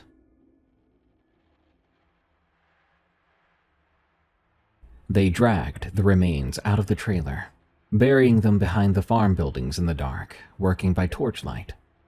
When the hole was filled and the ground stamped flat, Geddes stuck his spade in the earth, leaning on it, and said, "Don't bring any more animals down that damned road." My father explained that he still had one more trip. Geddes gave him a look and said, "My father used to haulage sheep before me, and his father before him. Nobody in my family drives after dark on the Moor Road, and I'd suggest you arrive at the same policy." He picked up his spade and walked away. My father drove home. He didn't sleep well that night. In fact, he first stayed in the kitchen in the dark with a cup of tea, sort of just listening to the house. He tried to find a way to make what he had seen fit into a normal world, but he failed to do so. The days after the third trip were the part of the story my father told with the least detail. I think this was not because nothing happened, but because what happened was personal. And even on his deathbed, there were things he didn't want to hand down to his son.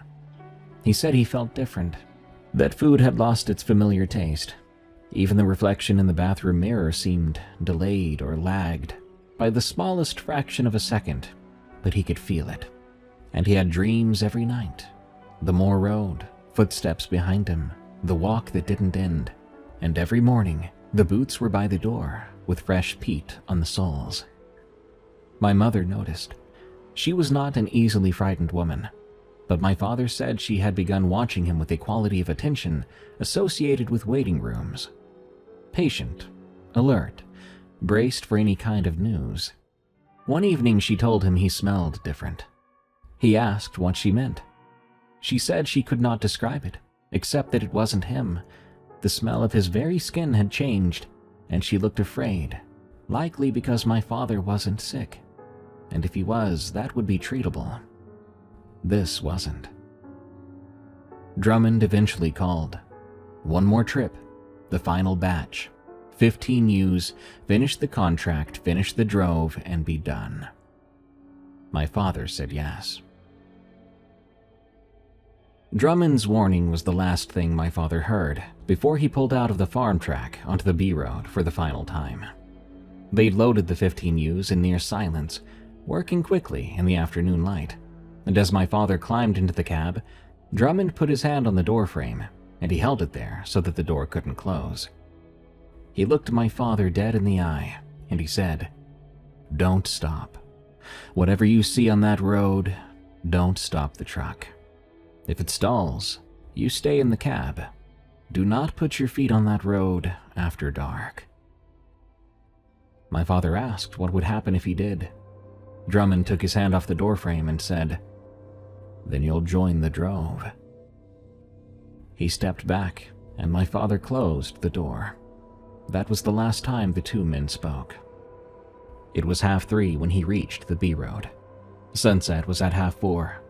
12 miles at 45 would take 16 minutes. He would be off the moor and through the cattle grid with daylight to spare. My father said he felt something close to optimism as he turned onto the single track, which tells you how far his calibration had shifted over the preceding weeks. That the prospect of driving a road that had mutilated livestock and put living eyes in a dead man's face could produce anything resembling relief. But he had daylight, and he had speed, and he had an engine that had never let him down. In 16 minutes, it should be over. The moor opened up on either side as the road climbed away from the glen. Brown peat, gray sky, hills on the horizon just visible through a thin haze. He set his speed at 45 and watched the odometer and drove. At mile 3, the sky changed. The overcast, which had been a uniform gray sheet all day, thickened and dropped. This man had driven through highland squalls and hill fog, even through horizontal rain so bad it reduced visibility to the length of the bonnet. But this was strange. The light simply left. No fade whatsoever. The light was simply removed. He checked his watch.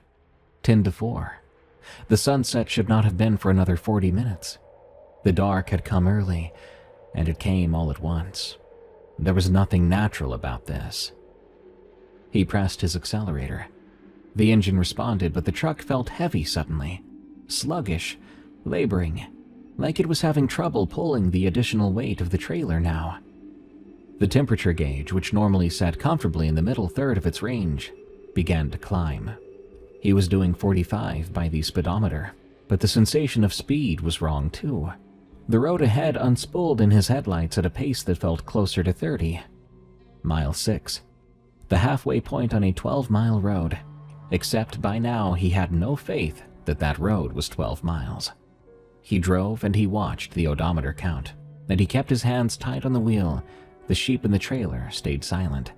He had been listening for them since the start of the drive, but he'd heard nothing. Over a dozen animals standing in a metal box in a moving vehicle eventually produced some sound, but these were producing nothing. It had been so completely quiet behind him that if he hadn't loaded them himself an hour earlier, he could have believed that the trailer was empty. Mile 9. No cattle grid. The moor road continued ahead of him, straight and featureless, the headlights reaching maybe 80 yards before the dark swallowed them. The temperature gauge was nudging the red. The engine note had changed from the steady diesel thrum that he knew as well as his heartbeat to something strained and arrhythmic, a machine working against a resistance which it was not designed for. He checked the wing mirror on the driver's side, a habit of his. A haulier does this every few minutes without thinking about it. There, in the red wash of the taillights, at the furthest edge of what the glow could reach, there were shapes on the road behind him. They were low and pale, moving in a loose formation that spread across the width of the road and the verges on either side. Sheep. There were sheep on the road behind his trailer, following him across the moor, and there were far more of them than the 15 he was carrying. He could see dozens. They filled the road from edge to edge and extended back beyond the reach of his taillights into a darkness that could have contained any number more. They were walking at the same pace as his truck, keeping a steady distance, and even in the dim red light and the small shaking rectangle of the wing mirror, he could see that they were not normal. Like that figure from before, they moved stiffly and uniformly, every animal moving in the same rhythm, legs working in lockstep that normal sheep would never do. Some of them were even walking on legs that were bent oddly, which would make it impossible for a living animal to stand on, let alone move with. One near the front of the flock, where the tail light was strongest, had its head hanging sideways from a clearly broken neck. The skull was resting against its own shoulder, and it walked the same steady pace as the rest. Their wool was dark and matted, with something that looked like mud but wasn't, and the ones closest to the light had a quality to their bodies that my father struggled to articulate that I will try to convey as precisely as I can. They looked compressed, flattened, as though they had been subject to enormous pressure that had pushed them into a denser version of themselves, the way peat pushes everything into a tighter, darker, more preserved form. My father faced forward and put his foot down. The engine screamed, the speedometer read 50, but that road was not meant for 50. The truck shuddered and swayed, and he held the wheel with both hands, determined to keep driving, due to what Drummond had told him, and because looking in that mirror again was something that he could not bring himself to do. Mile 14. There was no cattle grid still. The road should have ended 2 miles ago by any honest measurement, and it had not ended. The engine temperature was in the red, and the needle was still climbing. My father could smell hot metal and coolant, and he knew that the truck was about to die, and there was nothing he could do about it.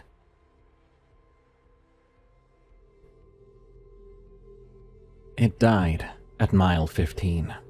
Like a dying man's pulse, the engine stopped. Mid-beat, total, without the courtesy of a gradual failure. The truck rolled forward on its remaining momentum, slowing, and came to a rest on the empty road, with the headlights dimming to amber on battery power, and the dark closing in from every direction, like water filling a hole. He sat in the cab. He did not try the ignition. He knew the engine was gone, and he understood that turning the key would drain the battery faster, and the headlights were the only thing between him and absolute darkness. He wanted them for as long as they would last. The cab was cooling rapidly. The heater had died with the engine, and the November cold came in through the glass and the floor and the doors. Yet underneath that cold was the other cold, the one he'd felt on the moor road from the first trip. Wet and organic, carrying the smell of deep peat, the smell of ground full of dead things. In the wing mirror, the flock had stopped. They stood on the road behind the trailer in a dense, still mass, and in the fading taillight, they almost looked like ordinary sheep if you kept your focus soft and did not look too closely. My father did not examine them closely either. He glanced once, then he faced forward, placing his hands on the wheel as he waited. The flock parted. He heard that part rather than saw it. The sound of hooves on tarmac shifting to either side, pressing to the verges to open a path through their center. And through that center, at a pace that matched the mechanical rhythm of the flock's walking, came the sound of footsteps. Heavy steps, accompanied by a wet, dragging sound underneath, as though this new figure was leaving a trail on the road surface. The footsteps passed along the left side of the trailer, close enough that my father could hear the brush of the long coat against the metal sidewall. And then they were alongside the truck. Then they were alongside the cab, and then they stopped outside the driver's door. My father didn't look. He stared through the windshield at the last pale cone of his failing headlights on the empty road ahead. He kept his hands on the wheel, and he didn't turn his head. He could hear it, though. Hear it standing there inches from the glass, the sound of its breathing thin and papery. Beneath the breathing, he could hear other smaller sounds. The faint creak of the weight across its shoulders shifting, the slow drip of something landing on the tarmac below, the soft wet contact of the dead sheep's hooves swaying against the figure's chest. And it stood there for so long. But my father didn't count. He said that time lost its structure, because when you're in a situation like that, time loses its meaning. The only way he knew time was truly passing was the fact that the headlights were still getting dimmer, and that the cold was getting deeper. He gripped the wheel, and he did not look at it. He did not speak to it. He refused to move. Suddenly, the glass made a sound. A high and thin sound, like something hard being drawn down a smooth surface. My father kept his eyes forward, but he could see it in his peripheral vision. The movement on the driver's side window, the dark shape at the glass. The sound continued, a slow, downward stroke, from the top of the window to the bottom. Then another, parallel to the first, and another. 4 strokes altogether, 4 lines or grooves being inscribed into the exterior of the glass by something that was not a fingernail, and was not a tool, and was, as far as my father's peripheral vision could tell, the tip of a bare, dark, and hardened finger. The sound stopped. The breathing continued for a few more seconds, but then the footsteps resumed, moving past the cab, past the bonnet, and now onto the road ahead. The dragging sound went with it, and the flock on the verges began to move, falling in line behind the figure. The whole procession, the shepherd and his dead drove, walked north along the moor road until the sound of their passage faded and the night was silent. My father was alone. He waited, maybe 5 minutes. He could not have waited longer because his body was shaking with a violence that made it difficult to keep his hands on the wheel, and the cold had gotten into him, touching his very core. He turned the key, and the engine started right away, turning over on the first attempt with a healthy, steady note. It was like the dang thing had never stopped. The headlights brightened, the temperature gauge sat in the middle of its range, and the cab began to warm up. He put the truck in gear and drove. The cattle grid appeared less than 2 miles later, exactly where the map said it should be, and he crossed it, and the road dropped into the glen, and the moor was behind him. He did not look back. At the Geddes farm, the farmer had agreed to receive this final batch despite what he'd said before. My father never explained how that arrangement had been made. They opened the trailer. 14 sheep came out, healthy, uninjured, and calm. 14, not 15. The trailer was sealed, bolted from the outside. There was no gap or breach anywhere in its construction, nowhere for a 60-kilogram animal to leave through. 14 sheep walked into the pen, and the 15th simply did not exist. There was no body, no blood, no wool, and no hoofprint. There was no indication that a 15th animal had ever been in the trailer at all. Geddes counted twice, so did my father. 14. Geddes looked at my father across the pin gate, and my father looked back. Geddes took out his delivery book, signed the receipt for 15, and put the book away. He closed the pin and walked toward his house without turning around. My father drove home to Bewley in the dark with the heater on full and the radio playing. His hands were steady on the wheel and his mind was blank. He parked outside his house and sat in the cab for a while before finally going inside. He didn't check the trailer. He never checked that trailer again. He never drove that moor road again either. The contract was finished. Drummond never called, and my father never inquired. He learned years later and secondhand that Drummond had been found dead on the moor road in the spring of 1979. They found him sitting upright against a fence post with his crook across his lap, dead of exposure on a night when the temperature had not dropped below 7 degrees. The man who told my father about this said Drummond looked like he had been sitting there for a long time, though the pathologist report put the death at only a few hours before the body was found. My father received this information, said nothing, and changed the subject. Those changes my father dealt with, well, they faded. The dreams stopped within a month or so. The peat mud stopped appearing on his boots. The strange thing about his reflection even settled. My mother stopped watching him, and the smell she had noticed went away. By the time I was born in February of 1973, my father was, by all external measures, the same man he'd been before the contract. He went back to work. He hauled livestock for another 28 years, and he never spoke about what happened, never drove that road. But he was a different man. But because I grew up inside that difference, I wasn't able to name it myself. But I knew that he flinched at dead animals on the roadside.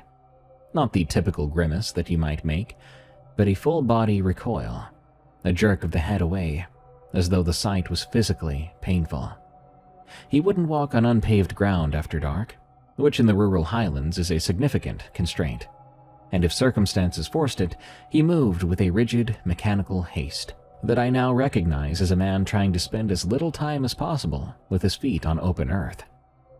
He kept the radio on every waking hour in every room he occupied, a low and continuous murmur of voices and music that didn't really serve an entertainment purpose.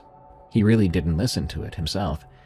It was just sound to fill the quiet, made him feel less alone. A few years after he died, I flew out to visit my mom, and I went to look at the truck. The Bedford was still in the barn where he'd parked it after his last job, covered in dust and pigeon droppings, but structurally intact. I opened the cab door and sat in the driver's seat. I mean, my father had spent more hours in that seat than in any chair in our house. There was something of him still in the worn vinyl, and the position of the mirrors, and the faint smell of diesel and livestock. I looked at the driver's side window. The scratches were still there. 4 vertical lines scored into the exterior surface, running from the top to the bottom, deep enough to catch a fingernail when I ran my hand across them on the outside. These weren't cracks. They weren't random marks of road debris or scraped branches. They were a warning, and they were proof that my dad's story was more true than I liked to believe. I feel like roads can be haunted like houses can be haunted, but one seems far worse. If you're trapped in a haunted house, you cover your head, you ignore the ghosts, and you wait for dawn. But a haunted road, well, you're at the mercy of the infinite darkness, my friend, and whatever lurks within it. Good night. Thank you all so much for tuning into this episode of Tales from the Break Room. I'm your host, Darkness Prevails. You can send me your scary work-related stories at eeriecast.com/submit. You can also find this show on Spotify, Apple Podcasts, or the YouTube channel, Darkness Prevails. Till next time, everyone, I've got to clock out, but I'll be back again real soon.